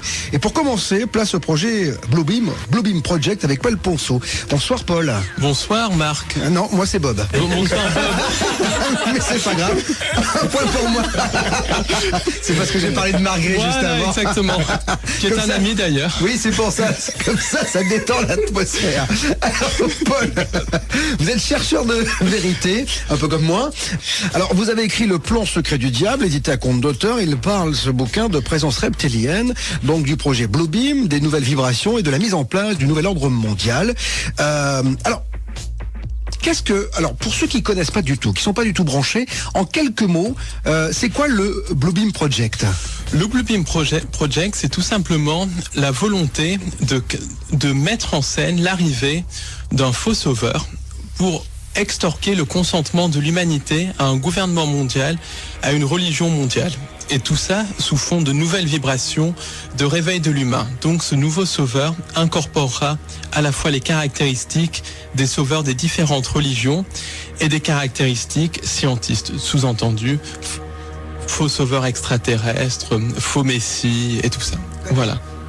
Donc en fait, c'est la grande manip, quoi, en fait, tout simplement. Exactement. La grande manipulation au niveau du mouvement New Age. Manipulation qui s'inscrit d'ailleurs dans tout notre quotidien, dans toute notre vie, à la fois dans notre vie de tous les jours et dans la politique internationale, l'actualité. Voilà. Alors moi, quand on a commencé à travailler sur l'émission, on a vu souvent la NASA revenir. Est-ce que on a dit au départ que c'était la NASA qui était derrière tout cela? Alors j'étais un peu surpris parce qu'il y a un aspect très religieux quand même dans ce Bluebeam Project également. On en parlera, on va le détailler. Est-ce que la NASA est au départ à l'origine de ce projet ou pas du tout? Clairement, la NASA est un des fers de lance du projet. La NASA va être utilisée dans ce projet, mais la NASA n'est pas du tout à l'origine de ce projet. Ce qui est à l'origine de ce projet, c'est essentiellement ce qu'on peut appeler les Illuminati, ce qui est complètement différent des Illuminés de Bavière. Certaines races d'entités extraterrestres ou d'entités sans âme que certains qualifient de reptiliens, d'autres qualifieront dans le langage plus judéo-chrétien de démons, certaines autres personnes les qualifieront de djinns, en bref des entités non humaines. Et il y a également certaines sociétés secrètes qui sont utilisées par les Illuminati, utilisées par les entités non humaines pour mettre en place ce projet. Est-ce qu'il a des chances d'aboutir véritablement ce projet ? Ou est-ce qu'on est vraiment dans une utopie? Parce que arriver à un moment donné, se dire bon, je vais manipuler le monde entier, on peut le faire avec des gens qui sont pas quand un QI, tu vois, proche d'une huître. Mais à un moment donné, quand on réfléchit un petit peu, bon, on se dit quand même, il faut pas nous prendre pour des cons, non? La manipulation a lieu tous les jours, à tout moment. Par exemple, moi, je fréquente beaucoup de gens dans le mouvement New Age, des gens dits éveillés, et je suis surpris de voir le nombre de personnes qui se laissent manipuler par des imbécilités, comme par exemple la mascarade de la démocratie, la mascarade de la politique. Beaucoup de gens dans le milieu New Age disent je vote parce que je dois voter, parce que des gens sont morts pour ça. Ils vont voter pour des candidats qui représentent qui sont très souvent deux faces d'une même pièce. On voit aussi beaucoup de gens qui sont dans soi-disant réveillés, mais qui sont dans cette optique de l'arrivée d'un sauveur externe et tout ça. Donc la manipulation fonctionne très bien. Un exemple de manipulation, c'est la manipulation du 11 septembre. Il faut savoir que on avait fait un sujet le 11 septembre dernier, très belle émission dessus, à 2 heures, c'était magnifique. Il faut savoir par exemple que lors du 11 septembre, beaucoup d'Américains disaient que Bush ne faisait pas assez pour les protéger. Et à la fin, donc comme dans les années 2006, 2007, 2008, à la fin de l'administration Bush, il y avait un tiers des Américains, je dis bien un tiers des Américains, qui pensaient que Bush ne faisait pas assez pour les protéger, alors que George Bush a supprimé les libertés publiques des Américains, a lancé des guerres de conquête sur un mensonge. Donc il faut voir un peu comment on peut manipuler facilement les gens. On a toujours la sensation, Paul, que tout ça, ça vient des États-Unis. Est-ce que c'est vrai qu'au départ, la genèse, elle est américaine ou pas? Pas du tout, pas du tout. La genèse de tous ces projets, alors si on remonte à très loin dans le temps, à l'époque sumérienne, égyptienne, babylonienne, à l'époque des civilisations anciennes, la genèse, c'est essentiellement la civilisation de Sumer, la civilisation égyptienne, donc qui est en fait civilisation de Sumer qui allait jusqu'au Caucase, jusqu'en Iran, la civilisation égyptienne, mais il y a aussi un rôle très important de la Chine, du nord de l'Inde, de certaines régions du Tibet. Donc c'est une genèse qui est... Mais donc quand je vous écoute, ça veut dire ça remonte à très loin. C'est une manipulation de l'humanité qui remonte à 6, 7, 10 000 ans et même à des temps bien antérieurs, à l'époque du déluge. Ouais. Donc il y a à peu près 12 000 ans et encore... Mais déjà, Paul, moi j'ai l'impression quand même qu'aujourd'hui, les religions, elles manipulent déjà tout le monde. C'est-à-dire que... j'en viens justement. Voilà. De nos jours, en fait, le point principal de la manipulation, c'est l'Europe. Alors je dirais qu'il y a plusieurs lieux de manipulation. Le lieu de manipulation numéro 1, c'est la Cité de Londres qui manipule la finance. Numéro 1, ex aequo avec le Vatican, avec Rome qui manipule la spiritualité. Beaucoup de choses sont dirigées du Vatican, qui est une institution sataniste qui a perverti complètement le message du Christ. Il y a aussi une manipulation au niveau de Bruxelles avec l'OTAN, qui est une armée mondiale. Au niveau aussi de l'Allemagne, parce que les réseaux nazis sont extrêmement importants dans ce qu'on peut appeler le nouvel ordre mondial. Et au niveau de la ville de Paris, la ville lumière, qui est une des capitales philosophiques du nouvel ordre mondial. Donc c'est au niveau de l'Europe qu'a lieu l'essentiel de la manipulation, et au niveau de l'Asie. La Chine joue un rôle très important dans cette manipulation, puisque, pour faire simple, l'essor de la Chine a été voulu, justement, et c'est un calculé, plan, c'était prévu. C'est calculé, voilà. C'est complètement prévu que la Chine arrive au sommet de l'élite mondiale. Parce que la Chine, c'est un blueprint de la société du nouvel ordre mondial. Bien sûr, Paul, vous annoncez des choses, mais j'imagine que vous avez basé vos écrits sur des recherches. Exactement. Comment s'est passé déjà vos recherches et sur quoi vous vous appuyez? Alors écoutez, déjà je m'appuie sur 20 ans de recherche, puisque j'ai 32 ans, mais j'étudie ça depuis l'âge de 12-13 ans. Je me base aussi sur beaucoup de témoignages. J'ai rencontré beaucoup de gens. En plus, je me base sur beaucoup de lectures. J'ai beaucoup lu sur le sujet. J'ai aussi une formation scientifique. Je suis biologiste et journaliste scientifique de formation. Donc, j'arrive quand même à décerner ce qui est vrai et ce qui est pas vrai. Et puis, je me base aussi sur beaucoup d'intuition et sur la logique. Quand on regarde les actualités, il se passe les mêmes choses. La même diminution des libertés en France, en Angleterre, aux États-Unis, en Afrique du Sud, en Inde. Quand on voit que les mêmes choses se passent dans différents pays, on voit qu'il y a un plan coordonné qui est en train de se mettre en place dans tous les pays du monde. On est cuit ou pas avec ça? Parce que quand je vous écoute, je me dis on est dans la merde, parce que ça a déjà commencé depuis pas mal de temps. Ça a commencé depuis très longtemps. Alors, si on est dans la merde ou pas, ça dépend de nous, parce que on peut se rebeller, vous pensez? On peut se rebeller. Alors comment on peut s'en sortir? Déjà, une non-collaboration avec le système, une non-collaboration pacifique, parce que le système, les entités qui dirigent le système se nourrissent de nos émotions de peur, se nourrissent de notre souffrance, donc surtout une non-collaboration pacifique. Toute la violence et tout ça fait le jeu du système, donc toujours non-collaboration pacifique. Comment faire pour non collaborer? C'est-à-dire, déjà, quand une décision nous paraît injuste, ne pas participer à cette décision, et quand au fond de nous, on sent qu'on ne doit pas faire quelque chose, ne pas le faire. Quand on sent qu'on doit faire quelque chose, le faire. C'est essentiellement ça, la non-collaboration. Par exemple, il y a un gros problème à l'heure actuelle avec la vaccinologie. Il y a des parents qui se font retirer leurs enfants parce qu'ils refusent de les faire vacciner. Avant de rentrer à l'école, Mais si tous les parents avaient les couilles de dire je ne ferai pas vacciner mon enfant, ou je ferai vacciner mon enfant si j'en ai envie, le système pourrait rien faire, parce que c'est par le nombre. Si on est beaucoup plus nombreux que... Oui, mais on ne peut pas... D'accord, mais on ne peut pas non plus ne pas comprendre que certains vaccins, quand même, ont sauvé des vies. Alors ça, Pasteur, c'est pas un enfant de cœur quand même. Donc voilà, on lui doit beaucoup de choses quand même. Le dogme pastorien est faux de A jusqu'à Z. Il faudrait mieux regarder du côté de Béchamp et du côté du terrain, parce que pour Pasteur, c'est une médecine extrêmement économique, une médecine de fric en fait. Parce qu'il faut savoir que Pasteur a été mis sur le marché par Napoléon III pour faire concurrence à la chimie allemande, qu'il était extrêmement connecté à un réseau de sociétés secrètes, un réseau franc-maçon, et le dogme pastorien, c'est essentiellement un microbe, une maladie, un vaccin, donc ça fait vendre, et ça crée la peur, alors que le vrai dogme, c'est le dogme de Béchamp. Une maladie naît à cause d'un terrain. D'ailleurs, on le voit, quand il y a des épidémies hivernales de grippe, beaucoup de gens vont avoir la grippe et beaucoup de gens ne vont pas l'avoir dans une même famille, parce que c'est une question de terrain. Et c'est ce qui explique que des thérapies beaucoup plus douces comme l'homéopathie fonctionnent, parce qu'elles travaillent sur le terrain.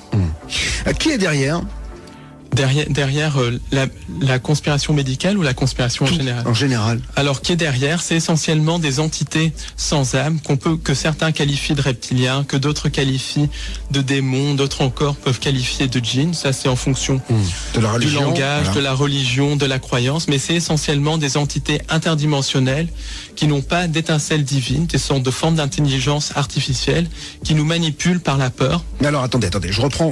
J'essaie de comprendre, Paul. Donc, vous me dites qu'aujourd'hui, le projet Bluebeam est donc dirigé par des entités, mais d'où elles viennent ces entités? C'est quoi, extraterrestres, pas extraterrestres? Elles sont où dans l'univers? C'est des entités qu'on peut qualifier d'extraterrestres parce qu'elles ne sont pas humaines, mais qui essentiellement vivent dans les interunivers. Les interunivers, c'est quoi? C'est des espèces d'espaces qui sont situés à une autre fréquence que la réalité physique, qui ont d'ailleurs été documentées par une physicienne italienne, Giuliana Conforto, dont je vous recommande le livre L'univers organique. Elle les a découverts elle a découvert ces univers parallèles, si vous voulez, par l'intermédiaire de photons, de recherche sur la lumière et tout ça. Et ces univers parallèles, il y a des univers qu'on peut appeler positifs et des univers négatifs qui sont incompatibles avec l'existence d'une vie organique, avec l'existence d'une étincelle divine. Et c'est de là d'où viennent ces entités sans âme, ces entités reptiliennes qu'on peut qualifier de démons dans le langage judéo-chrétien. On parlera justement des différentes dimensions demain, puisqu'on ouvrira le dossier avec James Carvaljan, si je ne m'abuse. Alors si je peux rajouter un mot sur ces entités, il y a beaucoup de programmes américains qui ont mené des expériences de voyage dans le temps dans les années 40, 50, 60, 70, 80, qui ensuite sont passés de la clandestinité à la clandestinité encore plus grande à partir de 1983. C'est notamment l'expérience de Philadelphie, le programme Montauk. C'est quoi l'expérience de Philadelphie? Quand vous êtes en train de me dire que, en fait, on a réussi à voyager dans le temps et qu'on ne le sait pas. Il y a un voyage dans le temps qui est pratiqué de manière régulière par le sommet du complexe militaro-industriel, mais il y a aussi le voyage dans d'autres dimensions. Et en fait, l'expérience de Philadelphie, en 1943, ça n'avait pas été un navire qui a été transporté dans le temps, ça a été un navire qui a été transporté dans une dimension parallèle, dans la dimension des interunivers. Et les marins qui ont survécu dans ce navire, l'USS Eldridge, ont décrit des expériences absolument terribles menées par des entités qui ressemblaient à des insectes, avec des faces d'insectes et avec aussi un aspect entre reptilien et insectes. Et ces expériences terribles, c'était des expériences de type médical. Et la dimension où ces marins se sont retrouvés était une dimension sans vie, complètement triste, avec un espèce de ciel rougeâtre, extrêmement froide, qu'on peut assimiler à l'enfer de la Bible, au purgatoire de la Bible. Et les marins ont passé plusieurs mois dans cette dimension, alors que sur Terre, à peu près 10 ou 15 secondes s'étaient écoulées. Donc ça, c'est un des premiers témoignages qui décrit les interunivers. Il y a des gens aussi qui ont été victimes de NDE, qui ont décrit les interunivers, comme le docteur Eben Alexander, qui a sorti un livre en anglais, Proof of Near Death, qui sort d'ailleurs en français aux éditions Guitry et Daniel, et il décrit ces interunivers, ces dimensions extrêmement froides, beaucoup de gens qui meurent dans un état de vibration basse après des suicides et qui sont ranimés, décrivent ces interunivers. On va dans un instant, on va marquer une pause, parce qu'il faut gagner notre vie, vous le savez bien. On va revenir bien sûr sur toutes ces dimensions, etc. Je vous poserai cette question, pourquoi, puisque certaines personnes comme vous, qui sont initiées, ne le disent pas plus, en tout cas n'ont pas plus accès aux médias. Est-ce qu'on vous boycotte? Est-ce qu'on vous censure? Est-ce que le dogme scientifique, le dogme en général, vous empêche de parler? On verra cela dans un instant. Et alors dans un instant, du côté de 22h, nous parlerons des entités, de la matérialisation de ces entités et de l'incorporation par les médiums de ces entités. Ce sera avec Roger Sellier. Le plan secret du diable, un ouvrage dans lequel il est question de la présence reptilienne, du projet Bluebeam, des nouvelles vibrations et de la mise en place du nouvel ordre mondial. Et c'est ce qui nous intéresse ce soir, puisque je reçois l'auteur de cet ouvrage, Paul Ponceau. On va donc revenir sur la question que je vous ai posée tout à l'heure, les médias, etc., etc. On a la sensation que on parle pas de tout cela, que tout est un peu caché. Et encore une fois, je dirais, ces entités dont vous nous parlez, qui sont sous d'autres dimensions, qu'est-ce qu'elles retirent de ce projet Bluebeam et de cette grande manipulation? Alors d'abord les médias. Alors, les médias, de toute façon, sont complètement inféodés. Complètement inféodés à ce qu'on appelle les Illuminati, à ce réseau de sociétés secrètes. Par exemple, il n'y a jamais de petites annonces pour être présentateur aux 20h. Quand on est présentateur, c'est qu'on fait partie de certaines sociétés secrètes, qu'on s'est, dans 99% des cas, incliné devant le système, qu'on s'est incliné aussi devant le réseau de sociétés secrètes. Il y a aussi une ligne directrice à dire. Par exemple, dans la presse, on ne peut pas être pro-palestinien, il faut être pro-israélien, pro-sioniste. On ne peut pas dire la vérité sur le 11 septembre, il faut suivre la version officielle qui est complètement Ce qui vous dérange quoi, vous, c'est la liberté d'expression, c'est ça? Il n'y a aucune liberté d'expression dans la presse, en fait. La presse, c'est la propagande du régime, que le régime soit de droite ou de gauche, parce que droite et gauche, c'est la même chose. Alors c'est ce que vous pensez des médias. Heureusement on est là. Donc, voilà. Heureusement, on peut vous permettre de dire toute la vérité, en tout cas votre vérité. Je le dis toujours. Vous n'êtes peut-être pas d'accord avec Paul, mais en tout cas j'expose et vous disposez. Mais l'important c'est de parler. Alors je le disais dans ces différentes dimensions. Que vous annoncez avec ce projet Bluebeam, donc puisqu'on serait manipulé par des insectes un peu reptiliens, des entités de type reptilien. Exactement, qui ressembleraient donc à ces bestioles-là. Mais il y en a d'autres aussi, parce qu'il y a des entités de type arienne, des entités de type gris, des entités de type. Donc c'est ce qu'on appelle les extraterrestres finalement. Quand les gens disent voilà, j'ai été enlevé par un petit gris, par un reptilien, tout ça, finalement c'est ça. Alors les enlèvements extraterrestres, donc Marc qui va parler tout à l'heure. Marc Gray, ce sera tout à l'heure du côté de 23h. Eh ben lui, il en dira certainement un petit peu plus que moi, mais moi, ce que je pense en tout cas sur la thématique des enlèvements, c'est qu'il y a deux types d'enlèvements. Il y a les enlèvements qui sont produits par les entités extraterrestres, les entités extraterrestres sans âme, qui ont essentiellement un but d'hybridation et un but aussi de propagande de l'idéologie extraterrestre. Et il y a les enlèvements qui sont dus au programme de contrôle mental. Ces enlèvements dus au programme de contrôle mental rentrent dans le projet Bluebeam. Ils sont là pour créer des alters, pour créer les grands prêtres de la nouvelle religion mondiale, qui sera basée au moins en partie sur la vénération de ces entités sans âme. Donc il y a les vrais enlèvements extraterrestres et les enlèvements qui sont dus au complexe militaro-industriel, au programme de mind control, et qui paradoxalement sont faits avec la technologie extraterrestre, puisqu'au niveau du complexe militaro-industriel, il y a une collaboration constante avec des entités extraterrestres. Alors j'ajoute que contrairement à ce que pensent beaucoup de gens du milieu New Age, et là je vais être un peu iconoclaste, les enlèvements par leur nature même ne sont pas positifs ni rien, parce que quand on commence à violer l'intimité de quelqu'un, quand on commence à agir sur l'esprit des gens, quand on commence à agir sur les couilles de la personne, il faut dire les choses telles qu'elles sont. Il y a rien de positif là-dedans, que ça soit fait par des entités extraterrestres ou par le complexe militaro-industriel, il n'y a rien de positif là-dedans. Alors Paul, le but en fait de tout cela, la finalité c'est quoi ? Parce que vous m'avez dit que ça a commencé il y a 6-7 000 ans, même bien avant. Donc c'est quoi le but ? Alors déjà parce qu'ils ont mis du temps, parce qu'ils y sont pas arrivés finalement. Est-ce qu'on est rebelle un peu plus ? Est-ce que l'homme est finalement pas si malléable ? Globalement, si on est dans un état de vibration élevé, on n'a aucun risque en fait, globalement. Parce que les gens qui meurent sont dans un état de peur et tout ça. Et moi, je ne suis pas dans un état de peur quand il s'agit de transmettre cette information. Je la transmettrai, quel que soit le prix. Voilà. Donc quand je vous écoute, on a la sensation d'être dans Matrix finalement. Exactement, exactement. On est dans Matrix. Alors le projet Bluebeam, pourquoi il se met en place maintenant ? Pourquoi ça met autant de temps ? Parce que justement, les entités sans âme ont besoin du consentement de l'humain pour manipuler les gens. Alors, pour qu'une manipulation marche, la personne manipulée doit consentir à être manipulée. Alors, le consentement peut s'obtenir par le silence, qui ne dit rien consent, ou on peut leurrer les gens à consentir. Par exemple, un des modèles de consentement les plus basiques, c'est la démocratie, ou démocratie comme je l'appelle. Parce que la démocratie n'existe absolument pas et n'a jamais existé. La démocratie, c'est une illusion. À chaque élection présidentielle, on donne aux gens le choix de choisir entre deux partis différents, alors que c'est deux faces d'une même pièce. Oui, mais qu'est-ce que vous voulez proposer alors ? Parce qu'on avait reçu Étienne Chouard également qui nous avait parlé de tout cela. Je lui avais dit quelle est la solution, parce que ne pas voter, c'est quelque chose qui moi me gêne, parce que alors je suis peut-être pas initié, je comprends pas tout ce que vous me dites, mais en tout cas moi on m'a donné la possibilité de mettre un bulletin dans l'urne, de droite, de gauche, d'extrême droite, d'extrême gauche, etc. Et puis je me dis que finalement au cours du temps, on voit encore qu'il y a quand même certains pays qui sont toujours sur un régime de dictateur, et puis d'autres qui sont en tout cas de ce côté-ci de l'Atlantique plutôt des régimes de démocratie. Alors même si je pense que quand vous me parlez de dictature, c'est la dictature de la finance, etc.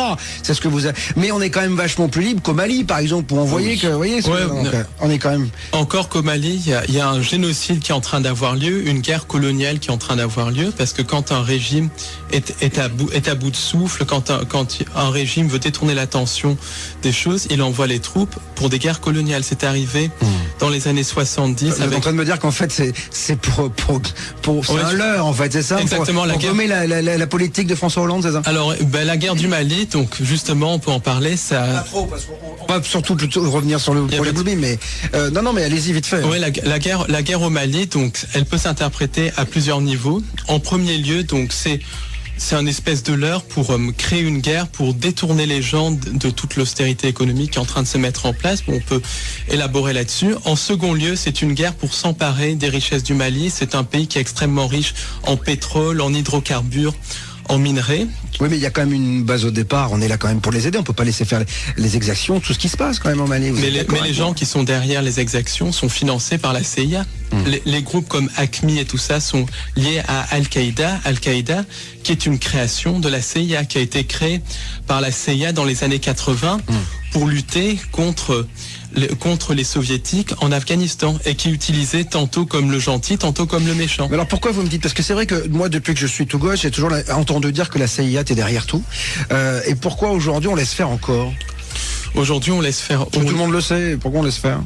Le problème, c'est que ce n'est pas la CIA qui est derrière les choses. La CIA, c'est le bras armé, l'Amérique, c'est le bras armé, mais ce qui est derrière, c'est des sociétés secrètes européennes. Et les gens le savent, mais ils ne disent rien. Et donc, quand les gens ne disent rien, ils consentent. Parce que les gens sont trop occupés par la bière qui est offrée, par leur match de foot, par leur quotidien, par aller s'envoyer en l'air les week-ends. Mais dites-moi, vous devez être super malheureux finalement, vous.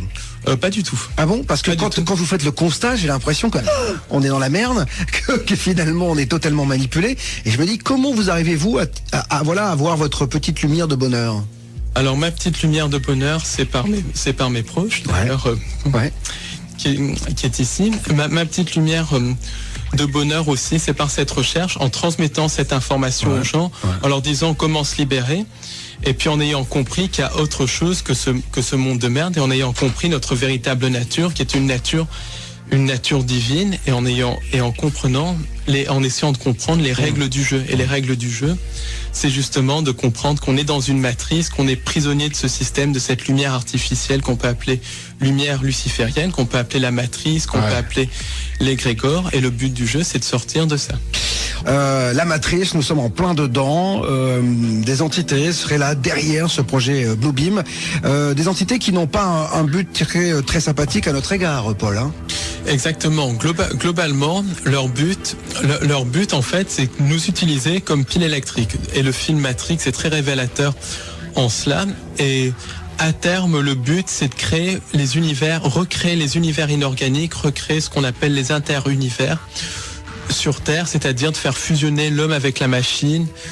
C'est la société transhumaniste, et tout cela, ça implique le génocide de plusieurs milliards de personnes. C'est ce qu'on appelle le nouvel ordre mondial, en fait. C'est le nouvel ordre mondial, mais qui est un ordre transhumaniste, eugéniste, avec le génocide de plusieurs milliards de personnes, en particulier les races dites inférieures par les entités qui nous dirigent, parce que ces entités et les Illuminati sont profondément racistes. Les terriens, on est des races inférieures, c'est ça, par rapport à ces entités? Les terriens, on est à la fois des races inférieures, parce qu'on n'a pas la technologie, mais aussi des races supérieures. Elles nous craignent et elles nous utilisent, parce que si on se réveille, on a l'étincelle divine que ces entités n'ont pas. Et c'est nous, et elles nous leurrent à créer notre propre asservissement, notre propre prison, parce qu'elles n'ont pas de capacité créatrice. C'est nous qui créons notre prison pour eux. Mais essentiellement, il y a un atout fondamentale sur la Terre, c'est la race humaine. Et la race humaine semble posséder une étincelle divine extrêmement importante. Et en plus, il y a toute cette diversité de vie sur Terre qui, d'après ce que disent certains contactés extraterrestres, ne se retrouve pas ailleurs dans l'univers. Donc il y a plein de raisons à ça. Alors, maintenant, j'ai envie de savoir comment ça va se passer, en tout cas là dans les années qui viennent, comment ça se passe, quel est le process, quoi. Alors le process, déjà, c'est notre choix où on sort où on retrouve notre vraie nature avec l'aide des nouvelles vibrations qui sont en train d'arriver, sur lesquelles je reparlerai un petit peu plus tard. On sort de la matrice et on retrouve notre vraie nature, notre nature divine qu'on n'aurait jamais dû perdre. Ou bien c'est quoi cette nature divine qu'on a perdue? Cette nature divine, c'est essentiellement la nature de créateur infini. On est capable de créer notre réalité. On est possibilité infinie. On est capable de créer. J'essaie de comprendre, Paul. Créer notre réalité, ça veut dire quoi? On est des êtres créateurs. À un moment donné, avant qu'il y eut cette arrivée d'entités extraterrestres sans âme, on pouvait littéralement créer par la pensée. On le peut toujours, mais c'est beaucoup plus voilé et tout ça. D'accord. On est des êtres créateurs, on est capable de tout, et surtout on a notre connexion divine. On est possibilité infinie. On va parler de l'ADN dans un instant. Exactement. Parce que je crois qu'il y a un programme à l'intérieur de notre ADN. Restez donc avec nous, c'est passionnant, le projet Bluebeam, le Bluebeam Project, si vous parlez bilingue comme moi. Je parle bilingue. Je parle bilingue, moi, monsieur. C'est comme ça, c'est Ado, mon nom est Bob et je vous dis toute la vérité. Ça réagit énormément, mon Elliot. Il y a beaucoup de questions pour savoir de quoi se nourrissent les entités sans âme. Alors, ces entités derrière le nouvel ordre mondial, globalement, se nourrissent de deux choses. Alors, elles se nourrissent de sang humain par l'intermédiaire des Illuminati, en possédant les Illuminati, et surtout de nos peurs, de toutes nos émotions liées à la peur. Et ça explique la recrudescence de rituels sataniques à travers le monde, parce que les réseaux sataniques sont une réalité. Le satanisme, c'est un cancer de la société, c'est ce qui fait tourner les Illuminati.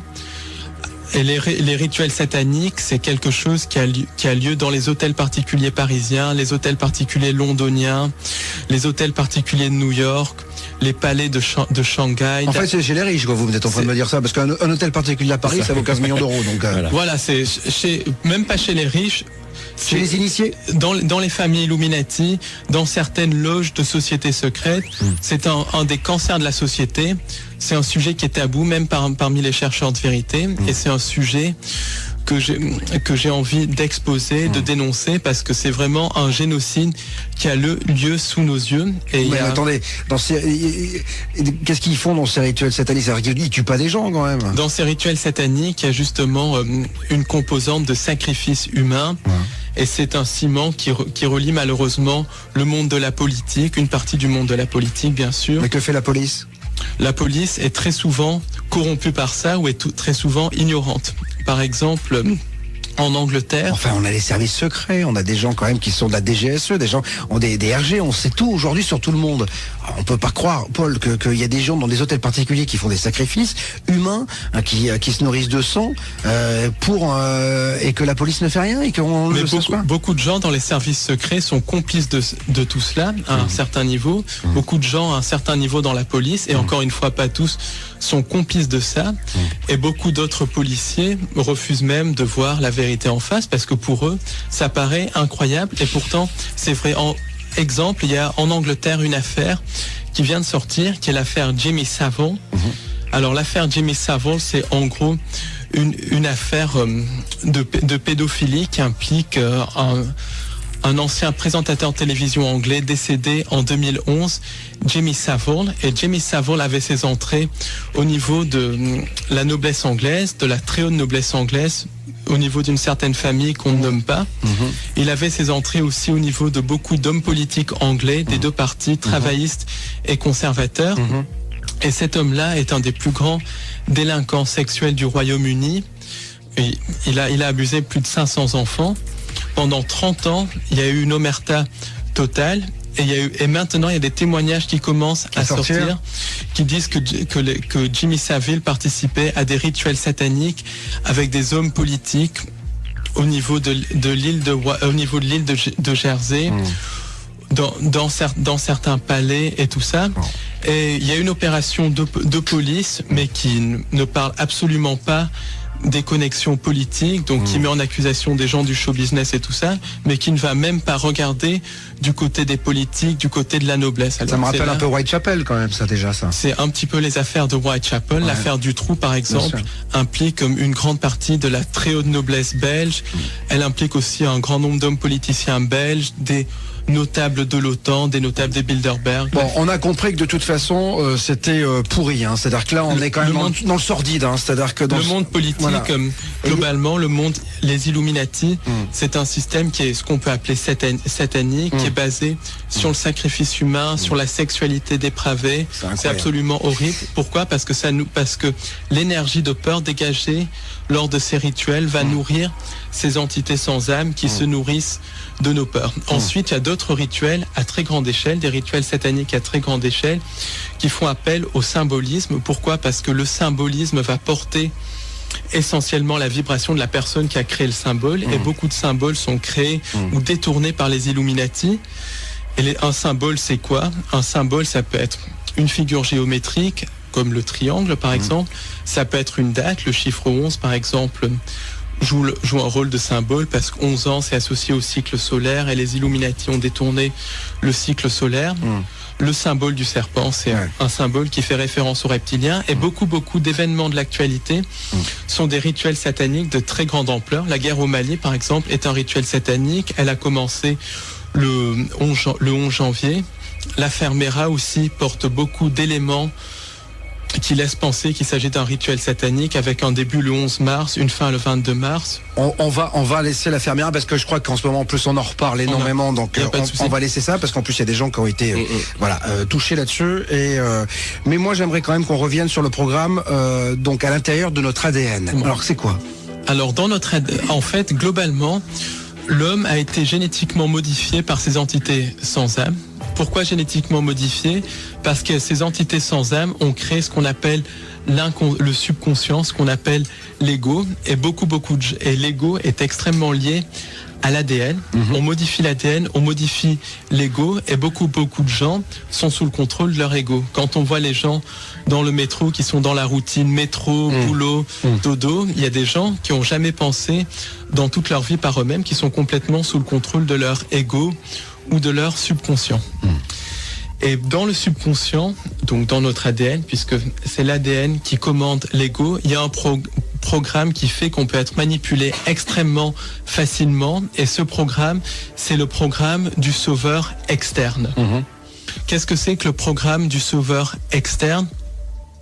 C'est ce programme qui fait qu'on donne notre énergie à quelqu'un d'autre pour venir nous sauver. Et le Blue Beam va faire appel à ça. Essentiellement, les entités sans âme et les Illuminati vont créer un maximum de chaos pour que le chaos organisé ? Un chaos organisé pour que les humains demandent l'arrivée d'un sauveur externe, ou accueille à bras ouverts un sauveur externe. Et ça, quand un humain accueille un sauveur externe, c'est un consentement. Et là, les humains consentiraient à être régentés directement par les entités sans âme et au nouvel ordre mondial. Alors vous dites que vous avez rencontré un homme qui vous a dit avoir été modifié avec l'ADN d'un dauphin, c'est exactement. Ça ? C'est-à-dire ? Alors, c'est-à-dire que... C'est un programme quoi, militaire ? Un programme militaire qui a eu lieu en France. Et j'ai discuté avec cet homme au cours d'une conférence que j'ai donnée en province. Je ne parlerai pas du nom de la ville. Et au début, je pensais que cet homme me disait des bêtises.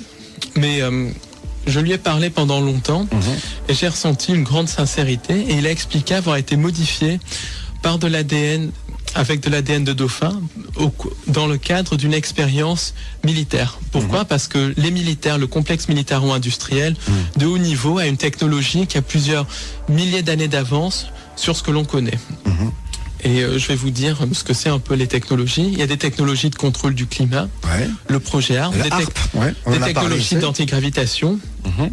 Donc beaucoup d'ovnis sont extraterrestres, mais encore plus d'ovnis sont des armes secrètes du complexe militaro-industriel du nouvel ordre mondial. Il y a une technologie d'hologramme, des créations d'hologrammes qui sont très utilisées dans le projet Blue Beam. Il y a des technologies aussi de clonage humain, de modification de l'humain. Il y a des programmes de création de chimères mi-humaines, mi-extraterrestres. Il y a aussi des programmes de voyage dans le temps et il y a des programmes de création d'armes à énergie dirigée, par exemple, pour en venir au 11 septembre, qui est d'ailleurs aussi un rituel satanique d'extraction d'énergie qui fait appel à beaucoup de symbolisme de la magie crowleyenne, Aleister Crowley, dont la magie est extrêmement utilisée par les Illuminati. Le 11 septembre, ça va bien au-delà de ces histoires de termites et tout ça. C'est un attentat sous fausse bannière qui a été fait par l'utilisation d'armes à énergie dirigées. Et pour cela, je vous invite à aller sur le site du docteur Judy Wood. Alors Judy, G-U-D-Y, Wood, W-O-O-D, W-2-O-D. Et elle démontre de manière scientifique, c'est une physicienne du bâtiment, qu'au cours du 11 septembre, des armes à énergie dirigée ont été utilisées. Donc voilà un petit peu un échantillon des technologies qui sont utilisées par le sommet du complexe militaro-industriel et qui seront extrêmement utilisées lors du projet Bluebeam. Projet Bluebeam qui a beaucoup de niveaux, ça va extrêmement loin, qui fait appel à la fois à un faux messie, à la fois à une fausse invasion extraterrestre. Parce que vous dites à un moment donné aussi qu'il va y avoir la mise en place d'une religion universelle. Exactement. Ouais. C'est-à-dire qu'en fait, tous nos dogmes religieux vont tomber, là. Tous les dogmes religieux vont tomber. Mais Paul, moi la question que j'ai envie de vous poser, pourquoi tout le temps Satan? Pourquoi c'est toujours aussi sombre que ça? Pourquoi c'est si sombre que ça? Moi je suis là, vous voyez, ça fait 50 minutes qu'on discute. Ça commence à faire peur. Je me dis, mais qu'est-ce qui va se passer? C'est-à-dire que on peut, parce que vous me disiez tout à l'heure, l'homme va se réveiller. En tout cas, on peut s'en sortir. On peut complètement. Voilà, mais combien de temps ça va prendre déjà? On peut s'en sortir extrêmement rapidement. Déjà, il y a des nouvelles vibrations qui sont en train d'arriver, qui sont en train d'agir sur les interunivers, qui expliquent d'ailleurs en partie la mise en place du projet Bluebeam. Ensuite, on peut se réveiller.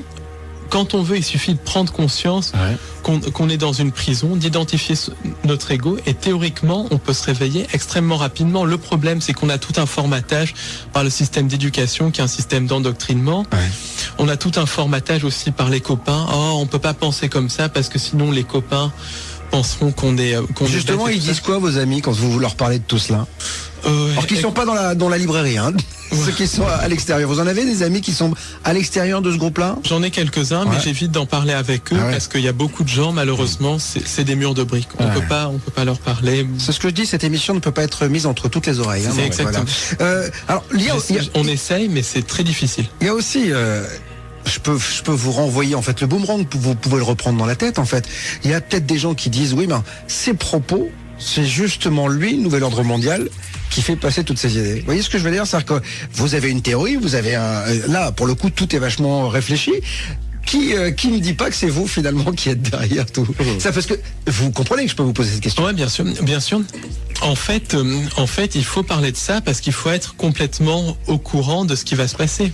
Je donne un exemple. Si on est en train de prendre un pique-nique au milieu d'une voie de chemin de fer parce que tout est beau, tout est magnifique et tout, si on n'est pas conscient que des trains peuvent arriver, on finit par se faire écraser. Donc la première chose pour se sortir de ça, c'est informer les gens, de savoir à quoi on a affaire. Et ensuite, c'est de proposer les solutions. Et les solutions sont extrêmement nombreuses parce qu'on a des aides, je dis bien des aides angéliques, on a aussi beaucoup de solutions au fond de nous-mêmes en fait. Alors vous me disiez aussi, lorsqu'on a préparé l'émission, que les Illuminati ont des technologies qui ont des dizaines d'années d'avance. Ils peuvent donc nous envoyer, puisqu'ils nous envoient des choses plutôt pas mal des fois à des quidam, en disant, comme vous et moi, ils envoient des technologies ou des choses comme ça.